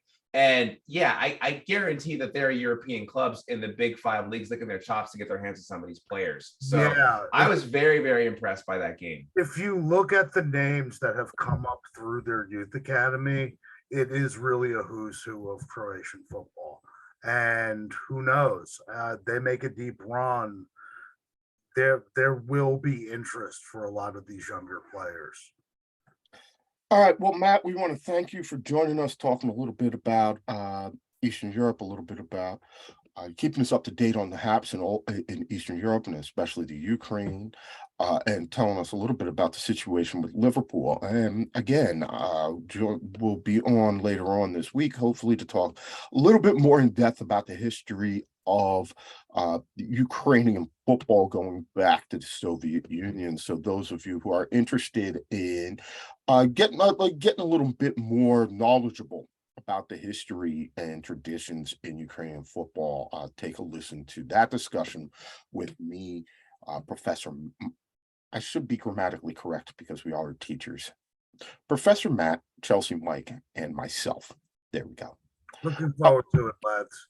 All right, so we're going to bring in the other half of that, Chelsea Mike.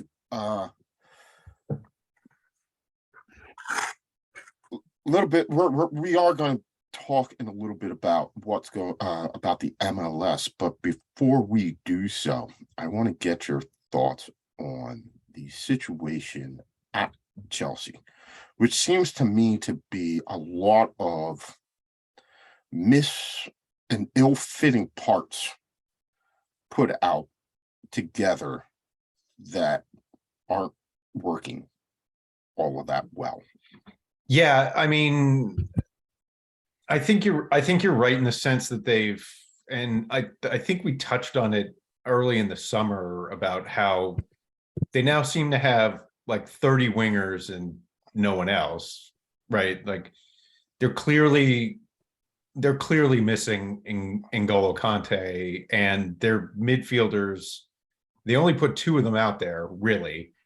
They'll start Cucurella or Reece James or Ben Chilwell or a bunch of players out there on the wings, but they're playing like 5 defenders, 3 forwards, and 2 mids essentially, which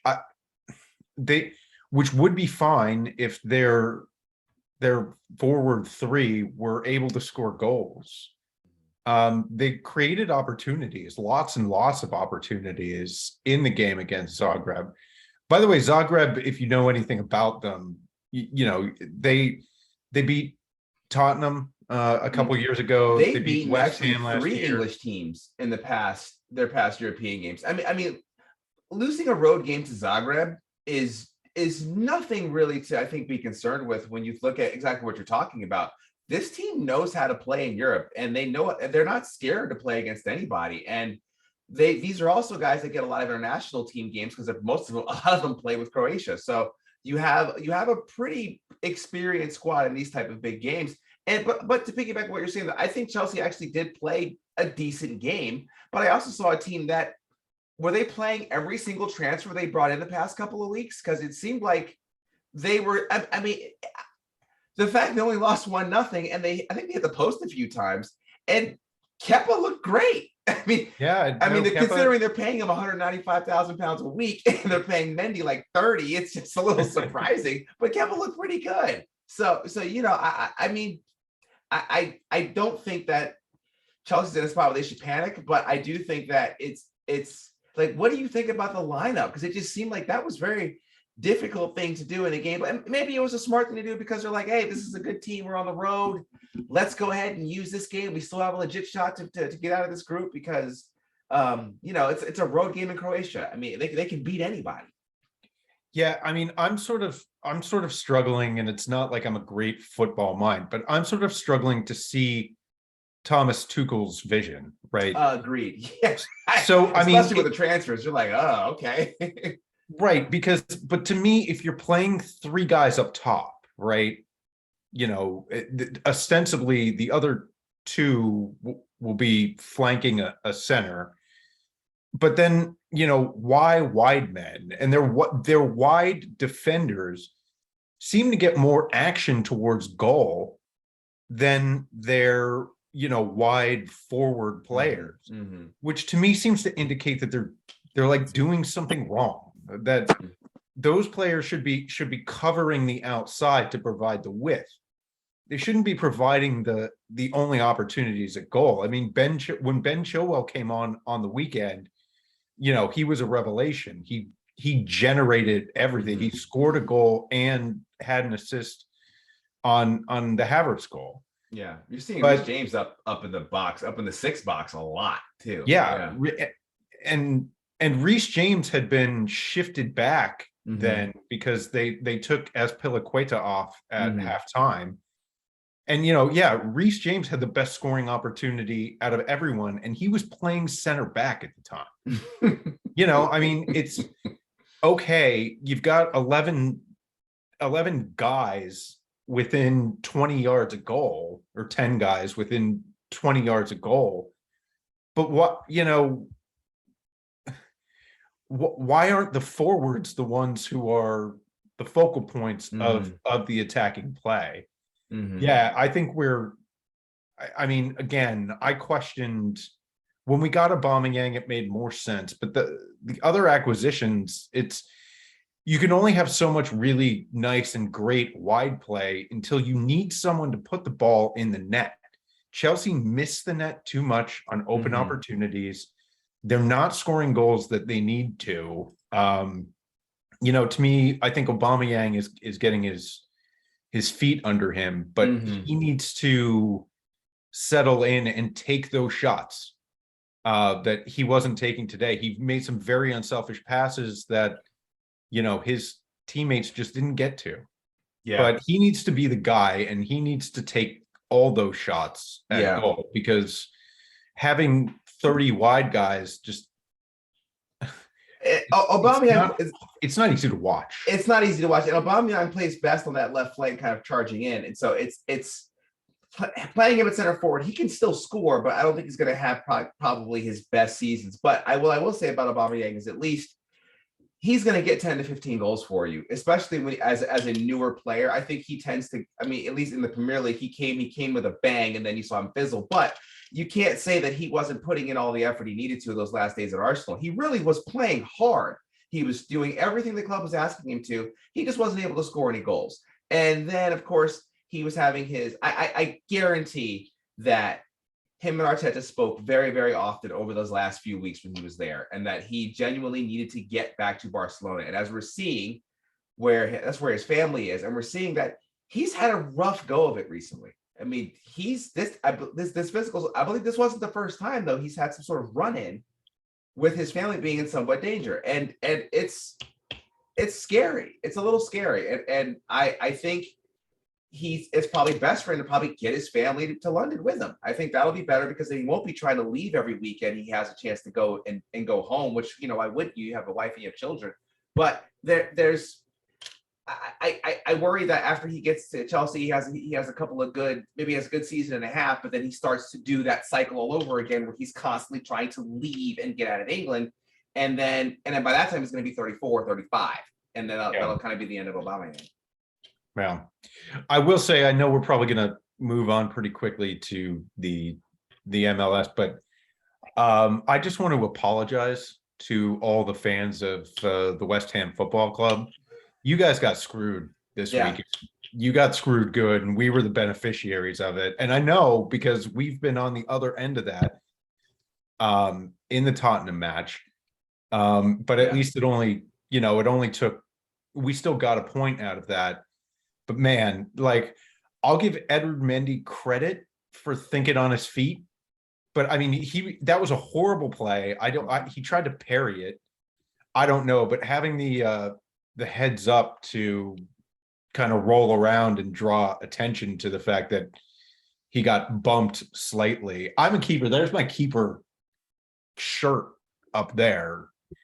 And as a Chelsea fan and as a keeper, I was pretty annoyed with the way VAR operated this weekend. It was terrible. Yeah, but you knew the minute that the video assistant ref got called over. Yeah. And the minute that they looked at it in slow-mo, that it was going back. Mm-hmm. Right? Yeah. And I'll give credit to the commentators who said, that's one of the ones that you need to really just pay attention to in real time. Mm-hmm. Because the minute you look at it in slow motion, it looks a lot worse. A lot worse, yeah. We saw two goals, that one and the Arsenal one that you and I talked about earlier. I thought both in real time and in slow motion, the foul on Christian Eriksen and the Arsenal one that led to the goal looked like a foul. I thought in slow motion, the foul on Mendy looked like a foul, but in real time, you could see it was bang, bang, and it almost looked like no real contact was made.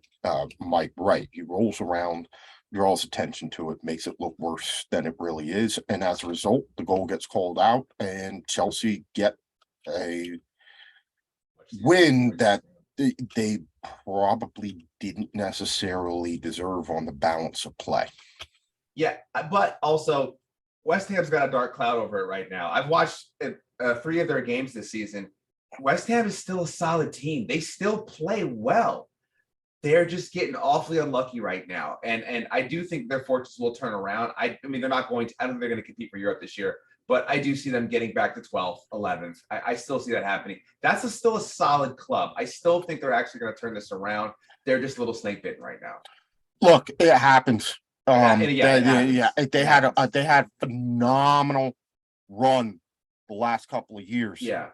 And they punched well above their weight class. Right. And when we talked to Andy the Hammer about it, just how ecstatic he was about how solid they looked for the last couple of years competing in Europe, making that run that they did last year. You know, it was going to come to an end eventually. Yeah. Like you said, I still think that they're a mid-table team. Yeah. Europe may be out of the running this year, but that's still a team I don't want to have to play. No, absolutely not. Absolutely not. When I need 3 points, I don't want to play West Ham. No way. Not a bit. Real quick, we're going to bring on our good friend Larry before we get on to MLS, because I know he turns into a pumpkin at a certain point in time. And we can ask him later about the Pigeons. But Larry, the question was, good to see you again. The question at the beginning of the season was, you know, how quickly was Erling Haaland going to adapt to Pep Guardiola, and how quickly was Pep Guardiola going to adapt to Erling Haaland? I think we have our answer. Yeah, it was a lot quicker than I had thought. I think I said it took about an hour and a half. Yeah, I think it actually took a couple of the players a little bit longer than Haaland did, or even Pep, just knowing that they had this presence they could count on. I mean, Foden's a perfect example. I think that you saw early on there was some, disagreements between them, and then I read something that Haaland finally said, like, yeah, he saw me, he played me, and kind of essentially look what happened. And now we know KDB was going to make a nice relationship with anybody in there, but whenever you have other people delivering in, it's just a different feeling. You know, whenever that striker's is taken off and he's never played, or that, whenever that defender's running down the side, mentality just kicks in, and they're not going to continue those runs. They don't have the push if they're not played. Well, now the balls are being played in and they're being finished. So you get a little bit more confidence with it. So we have not seen Manchester City with that element. I mean, you can say when Yaya Toure was at the height of his power, they had that sort of battering ram type player, but I mean, I'm sorry, Yaya was a midfielder. Mm-hmm. I mean, Aguero was a great striker. He didn't have the same physical presence. I was like 5'2". He had all his goals in a completely different way. Absolutely. Completely different way. Absolutely. I mean, let's be clear, Erling Haaland is a supremely talented, supremely effective. He can play with finesse, but he is, for all intents and purposes, a blunt force object in a finesse team that gives them a dynamic that we haven't seen. I know, and we've talked about the attitude and the feelings, but how optimistic can you be about where the team looks like, given that we only have about a 7-game sample size? Again, I'm always worried about health. He doesn't have the perfect track record.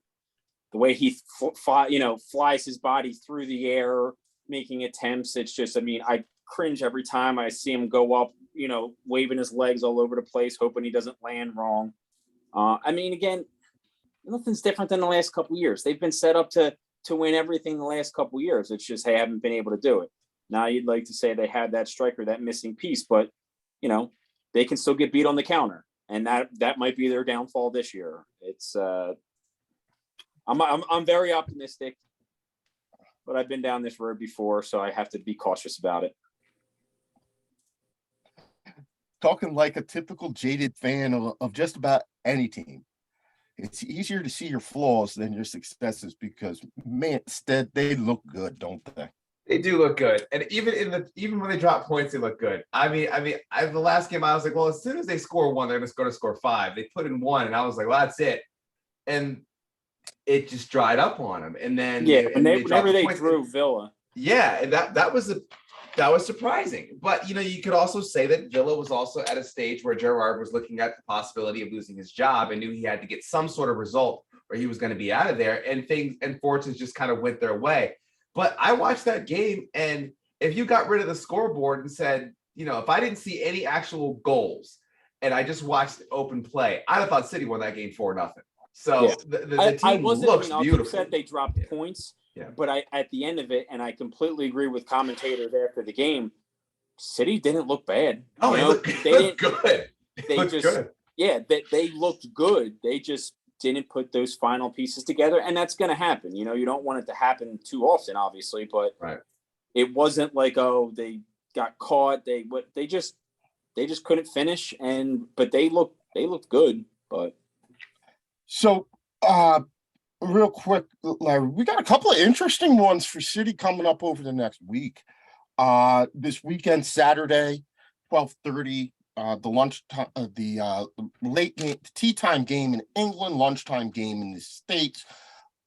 You host Spurs before Wednesday, when it's the reunion that we've all waited for. We knew it was coming, maybe a little bit earlier than we thought. Man City welcomes in Dortmund in the Champions League. What are your thoughts on these two upcoming ones? Well, I already know that Son's going to break out of whatever early season funk he's in. He does it all the time against City. So whatever he's going through scoring wise, I can pretty much guarantee that will come to an end on Saturday. That's a game that could go either way. Tottenham's playing really well. I feel like City's that team this year that, aside from every team can beat every team at any time. City plays Tottenham this year the way City's playing. City wins 7 out of 10, maybe 8 out of 10. But it doesn't mean that one of those 2 times isn't coming up right now. There's other teams when they're going to win 9.5 out of 10. But so again, you never know. But I think it will be a good game. But I expect Son to clear up whatever problems he has. Against Dortmund, Dortmund looked really well today. They played strong. Again, granted, they were playing Copenhagen, so it is what it is. But at the same time, I think they're a team that always, they always find a way. They always bring up new players. They're kind of, they're the farm system for Bayern Munich, and they just continue to be strong. But I think City wins that one. I don't remember where it's at. I don't know if it's in City or it's in Manchester. It's in Manchester. I see City winning that one. They're going to win 4-0. Well, it could go either. I do see City winning that. I hate to keep saying you just don't know what's going to happen, but I've had City break my heart quite a few times in the last couple of years. But again, group stage, no matter how this ends up, Dortmund and City get out of that group, and we'll see how it goes with their knockouts. That's true. Yo, can I throw in my 2 cents? You know what the worst part about Erling Haaland is? Worst part about Erling Haaland? I'm like, what? I don't know, because I can't think of it. It's just, how dominating he is. But if Erling Haaland was not in the league right now, the 2 leading scorers would be Alexander Mitrovic and Ivan Toney. Mm-hmm. They are the 2 leading scorers for the last 2 years of the championship. I think there'd be a lot of talk about how players are coming up through the system and yada, yada. But no, there's a ginormous Viking who can only score goals all the time. All right. And we are appreciative of them, because now I don't have to pay attention to the shortcomings of Alexander Mitrovic and listen to you talk about how he finally figured it out. Let me just say this, though. I'm going to go off of left field here because, Mike, I'm a championship guy too. But listening to the guys who are leading the goal scoring outside of Haaland and Kane, you have Mitrovic, you have Toney, you have McAllister, you have Moreno, and you have Wilfried Zaha. They have 4 and 5 goals. That's pretty cool to start a season. It's pretty cool to see you're not seeing Gabriel Jesus in there. You're seeing these guys who are playing for smaller clubs that are really putting in goals. It's nice to see. It's great to see it through the first 6 Except games. for Zaha. Yeah, let's talk about it in a minute. And he's missed the game too. He didn't play Yeah. against City. Yep. All right. So at the other end of the spectrum for the City Sports Group, what in the devil is going on for NYCFC? They just can't seem to get right now. Are you talking to me? I'll give you my 2 cents on it real quick. Go for it, should have real never quick. got rid of Castellanos. Completely was the end of their run right there. I don't follow them as much, so I'm sure that there's plenty of other people that can really jump in there. Rob's point Yeah, was there. you are right on cue with that. Getting rid of the MVP and the manager has had a negative effect. I'm shocked that when you transfer your leading goal scorer without an adequate replacement, you slowly slide down the table. Who would It's have thought? amazing how it happened. Yeah, I'm not sure. On the other side of New York, Rob. Yeah, it was that. It happened. It happened. I mean, Can we finally say that the Philadelphia Union are the best team in MLS right now? let me tell you about the Philadelphia Union.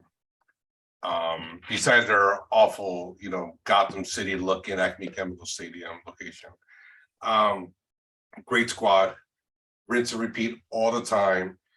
They work their farm system. They play their kids.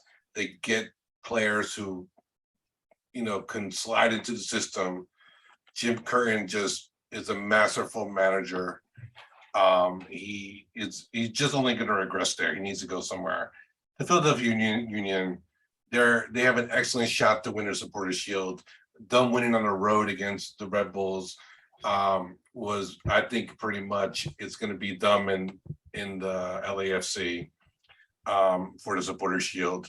And honestly, they have a chance to make a great run here to the title, and it will be a perfect way for them. It'll be perfect if they won, because the MLS for a long time has been, bringing in these older players, these DPs, and slowly but surely it's morphed into what LAFC has done and Atlanta United have done, which bringing in young DPs. But one of the things we always admired from a lot of the selling clubs, like an Ajax, for example, is playing kids and winning titles and making big moves in big tournaments. And if the Union can make a serious run, it's going to validate not even more so their academy system and their approach. And let's be honest, the Philadelphia area is not like this hotbed of like soccer talent. I mean, they find them, whatever they have. But if you talk about the markets of Miami, we're talking about the multicultural places of like DC and the DMV area. We're talking about LA, with the Galaxy and LAFC and those, and the big Mexican community over there. The Philadelphia Union showed that you can invest your resources into academy kids in your academy and play winning, attractive football that the fan base can get behind. It's beautiful to watch. I hate to say it as a Rebel fan, but man, they're a joy. I'm a big believer in building stuff and with the local community, and the Philadelphia Union have done that. It seems like for the last 5 years or so. It looks pretty good right now, Mike, for the Union. They have Orlando City coming up this weekend. And then their last 3 games are against the 11th, 12th, and 13th place teams in Atlanta, Charlotte, and they round out the season at home against Toronto. And I mean, if you compare that to LAFC's schedule, LAFC, they still have a game in hand, although they're level on points with Philadelphia for the Supporters Shield. But their last 5 games, 4 of them are against teams who are currently in playoff positions. So yeah, I mean, for the Union, things are looking up. Likewise, let's be honest, LAFC has not been pulling up any stumps recently. They've had a bad loss to bottom of the league table, Houston Dynamo. Following that 4-1 national TV demolition job away at Austin, where they just basically quit, where the Union are basically now, for all intents and purposes, one game away from cementing home field advantage throughout the playoffs again. Yeah. No, I know, and they're, you know, they're definitely going to do that. They're well ahead of Montreal. I would be a little bit afraid of Montreal going forward. They're kind of a wild card. Maybe that's just to me personally, because I'm so familiar with the Red Bulls and with the NYCFC, who I think would probably be considered their other key rivals for the Eastern Conference, you know, the Cup playoffs. Well, NYCFC has just been tailing off, as Larry said, since Castellanos departed. I mean, they're really struggling, and they've slid down the table. They lost 3 in a row. They've lost 4 in the last 5. 4 of the last. It's bad down there. Good. I know, but they're like voodoo masters. We saw it last year. They infected the Philadelphia Union with COVID to take the East and then somehow won the Cup. You know, I mean, it's a different sort of situation there. You are right. And Montreal's kind of like Austin are those two teams, both of whom are sitting in second place, where at the beginning of the season, I really couldn't have told you much about them. At the top of the show, Stead and I joked about, you know, we're about 4 games left in the season. Now we can finally do the season preview because we can figure out who's who. Montreal's sitting with 16 wins. I don't know if I would have seen that one coming. Now they do have 9 losses. They either seem to win or lose. They don't pick up many draws, where the Union do have those 9 draws, mostly from earlier in the season when they couldn't score, but they turned that around. They are on pace to set a record for goal difference over the course of a season. They've already had the most historic stretch in MLS history over the course of, I think it's 18 goals in 4 games, right? And only 1 conceded. Just an absolutely amazing stretch that they went through. 6-0, 6-0, 4-1, 2-0. You can't really explain just what they're doing. Daniel Godzog, who is not actually a striker, has a single season defender. Now has the, I think, what does he have, the record for goals in the season for the Does Union? he? Wow. Yeah, I mean, he's been knocking them in. Yeah. The hat trick the They other night. they look like the team. They look like the strongest team right now. But you are right. I certainly think Austin FC, especially based on their performance against LAFC, has something to say. Red Bulls, Rob, I'm just not sure what's going on with them. You know, look, they go into Montreal and take 3 points in Montreal, and then they come back home and they shit the bed. Like, so there, a lot of Red Bulls fans are from the New York, New Jersey area. So a lot of them are Giants fans, the New York Football Giants. And so there was one of the things they put out a lot is the Giants had this Super Bowl clip that played right before one of the Super Bowls, and it talked about road warriors. And the Red Bulls are road warriors. They are masters on the road. But when it comes to the confines of their name stadium in Harrison, New Jersey, I don't care who it is. I don't even care about the Union. It could have been DC United, and it would have been a loss or a draw. The Red Bulls are just streaky. They play well, but like you can never trust them to, like, you can never put them on the pick them on a betting, be like, you know what, they're going to win that game. They are going to win. They're going to perform. They're going to get those 3 points. You just don't know. Like, all right, the Rebels play the Revs. I mean, they're 7th, right? But like, I don't know how the game's going to turn out. I can't tell you. It's almost like it's a guessing game with the Red Bulls. And they're like, I mean, they bring in some players here and there, but like a lot of them are academy kids. A lot of them, you know, if the Red Bulls actually spend money, they'll be playing in Red Bull too, as opposed to, you know, the major the big leagues here. So when you find out what the Red Bulls are, you tell me, because I would love to know. Now, one thing that I have noticed is we have seen separation, and I would say a little bit of an unusual way. I'm used to MLS being a little bit more competitive top to bottom more recently. To say that we've seen separation amongst the top teams in the past, not unusual. I think what's different this year is we've seen separation at the top of the league. You know, you're sitting with 5 games left in the West, LAFC with a 9-point lead over Austin. With 4 games left, although Montreal does have a game in hand, the Union's sitting with an 8-point lead. Typically, we'll have like 2 teams within a point of each other, and then another group of teams about 7, 8, 10 points back. Throughout the course of the season, it just seems as though the Union and LAFC have been able to establish themselves from a pretty early on as probably the favorites.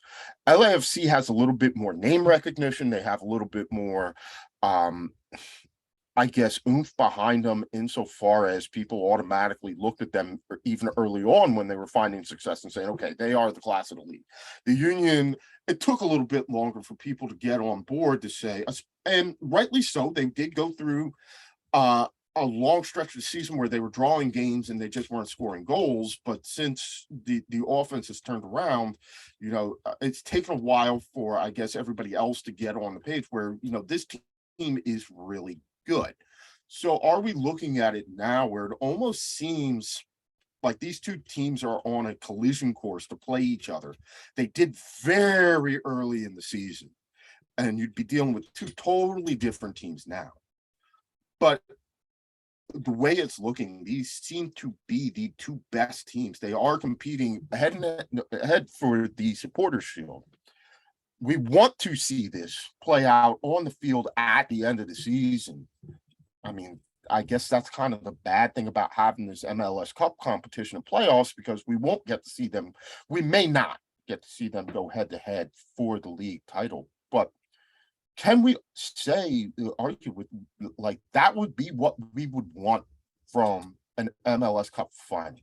It has the 2 best teams over the course of the season.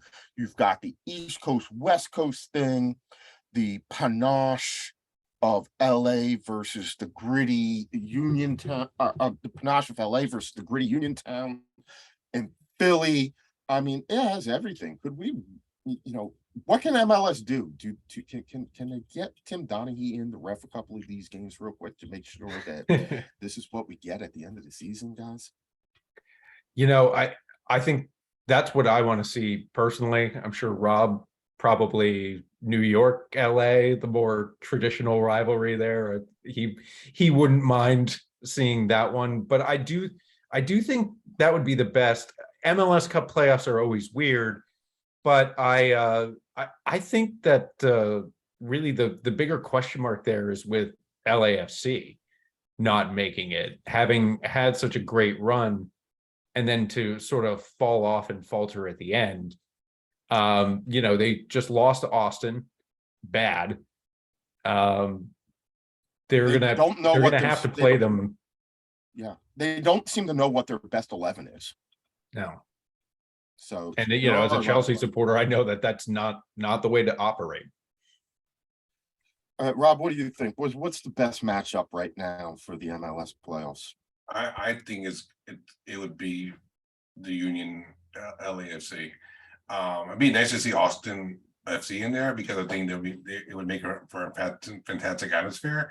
But it's clearly the Union and LAFC, because it is 2 new philosophies battling each other out in the final. You got the Union, like I said, with their academy kids, and you got LAFC, who have leaned towards the South American young DP route. Teacher Rundelo's a new coach there, so that's very interesting if he could take them all the way versus a veteran who has outstated, not outstated welcome, but like has grown beyond the MLS in Jim Curtin. That I think it'll be a fantastic matchup. And I think it works both. I think, also LAFC is they play entertaining football. They do. I mean, and you got the big stars in there. You got, freaking Chiellini, you got Gareth Bale, who they will, especially Gareth Bale. Gareth Bale wants to play and get ready because he has a big match against the USA coming up in November. So and you're going to get some entertaining stars, and you're going to get up and coming kids, who pretty much are stocked, who stocked the U20 USA roster. So Union LAFC would be fantastic to watch, at least for myself, and I hope for others. But obviously, I would love the Rebels to make it, and I think it would be a really interesting matchup with LAFC if that were to happen.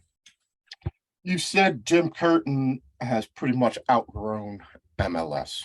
Probably the biggest knock on him remains the fact that he has never won a trophy, right? He's got the supporter shield, right?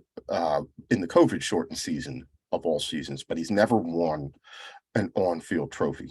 In fact, his number of playoff wins is relatively limited. So the knock is like when the lights shine bright, he kind of falters. That said, he is the longest tenured, or the second longest tenured manager in MLS. And that winning percentage is starting to creep up. We've seen his knack for developing a talent that can be effective in other places. Rob, if he gets his move away and if somebody's willing to take the risk and say, okay, this is our guy, and I think it's a stretch because you really got to be looking for somebody like that. He's not in a system like a Jesse Marsh where they can pull him and put him in Red Bull or something like that. Where would he go? Who would take a shot on it? Interesting. I don't, like the Germans are really particular about who knows, German. So that's a tough one. Jesse Marsh had to learn German on his own, and he went to Leipzig for for a season or so, where he learned German as well. But I would love to see him in the Bundesliga. I think he'd be good for the Austrian Bundesliga as well. I think so. Those will work for him. Maybe he could coach in the Eredivisie, but I don't. Once again, he's battling like the American bias about that only recently had people started to think, maybe the tide has turned a little bit with Jesse Marsh over at Leeds, but still it's still there. He has never played or managed outside of the United States. Yep, it is big. I mean, he's the only real international, experience he's had was in the Champions League in 2021, and they got eliminated in the semifinals against Club America. Mm-hmm. So I will love to see him in either Hoffenheim. I'll love to see him either when you're in Berlin or Freiburg, whatever Christian Streich decides to call it quits, which might be fit for the next 15 years or so. He's going to be there. So no, I think the Bundesliga, Austrian Bundesliga, I think are more amenable to Americans. But Mike would know. I don't know if is it that much of an upgrade to go from MLS to the championship? A team that gets relegated down, but has a good chance to come back up. Would it work for him to go to a championship squad, learn there, and then become a Premier League manager that way? I'm not sure.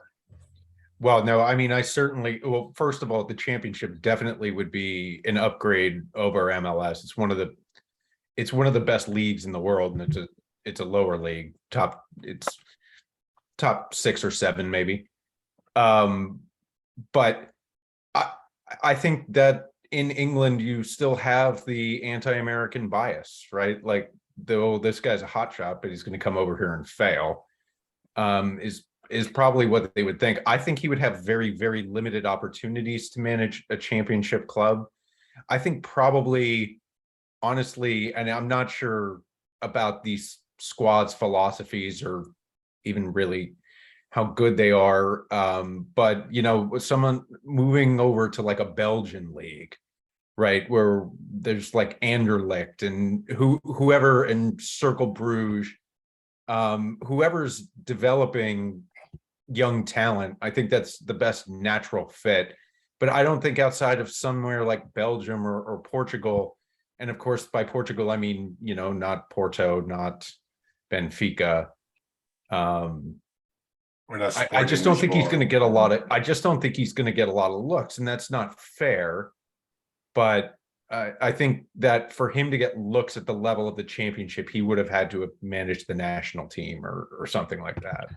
I wonder if he might get a spell as a national team manager, but even so, I think that it would have been better if you almost have to feel like he has to step down and take over like the Olympic team and manage the U20s in the Olympics, or potentially after. He would be an easy candidate to take over the U.S. men's national team if they make a change as head coach. He's just a victim of the success that he's had in MLS, where he is a great developer of talent, perhaps even a Scottish Premier League job. But given the fact that you're not going to get the job at Celtic, he's not likely to get the job at Celtic because he has no background as a national team manager or managing in Europe. He's not likely to get the job at Rangers for the same reason, which would mean that you'd have to manage in Aberdeen or somebody like that. And is that really worth the risk when you're at home? Right. I mean, to me, that seems like a sort of unnecessary risk, right? If he's going to go over and manage Hearts or something like that in Scotland versus maybe, working connections with the national side. I mean, a lot of the players having like something like a 6-year plan to manage the US national team, because a lot of those players will have come through his academy or touched him in some way. That to me would be a better career path. I mean, he can stay at the Union as long as he wants, right? He could go out there next year, put up 0 points, and I don't think anyone would want him fired. Not anymore. I mean, not anymore. It is Philly, though. It was dicey for the first 4 years, but now the last 4, he's pretty much on solid footing. Yeah, we used to sing not so great songs, if I recall, Michael. Yeah, we definitely the first couple of years were not so sold on him, but now he's got that job as long as he wants it. But you do bring up a good point again after this World Cup cycle, when you start to look at the Mark McKenzie's, the Brendan Aaronsons being on the roster, possibly the additions of Jack McGlynn, so many of the guys who did make up the under 21 Olympic team coming through that Union system. Paxton Aronson, all of those guys are veterans of the Philadelphia Union system. If you are going to bring them in and you're going to have more of that influence in the U.S. men's national team, it does make sense. This was the guy that brought them through originally. He has touched them. He has been so instrumental in their formative years. Why not give him the shot? And given he seems to be the next in line to take over that job if they're going to go again with an MLS-based manager. I mean, the only spanner in that works would be if the U.S. turned tail and hired Jesse Marsh because he wanted to take over the U.S. men's national team rather than try again at managing over in Europe. But it will be interesting to see, and it is an interesting conversation to have. All right, gentlemen, we do have to put a complete and total bow on this because some of us have to get up in the morning and function. But I want to thank you both for coming on and joining us. Instead, this was a great show. We managed to make it work tonight. I want to thank Professor Matt for coming on, talking a little bit of Eastern Europe as always. Tune in later this week when he and Chelsea, Mike, and I sit down and talk about the history and give you a primer on the Ukrainian Premier League teams. Of course, thanks to Larry, the insurance guy, for coming on and joining us briefly to give us his thoughts on the influence of Erling Haaland and how he has impacted that team so quickly. And of course, thanks to Byron Robb, who covered a multitude of topics with us this evening, and Chelsea Mike for doing the same. And instead, we couldn't do without you, keeping the trains running on time, as always. So, for Professor Matt, Larry, the insurance guy, Byron, Rob, Chelsea, Mike, and producer Stead, I'm Mike. This has been Too Many Guys Soccer Show. We did all right this week. We'll try and do better next week.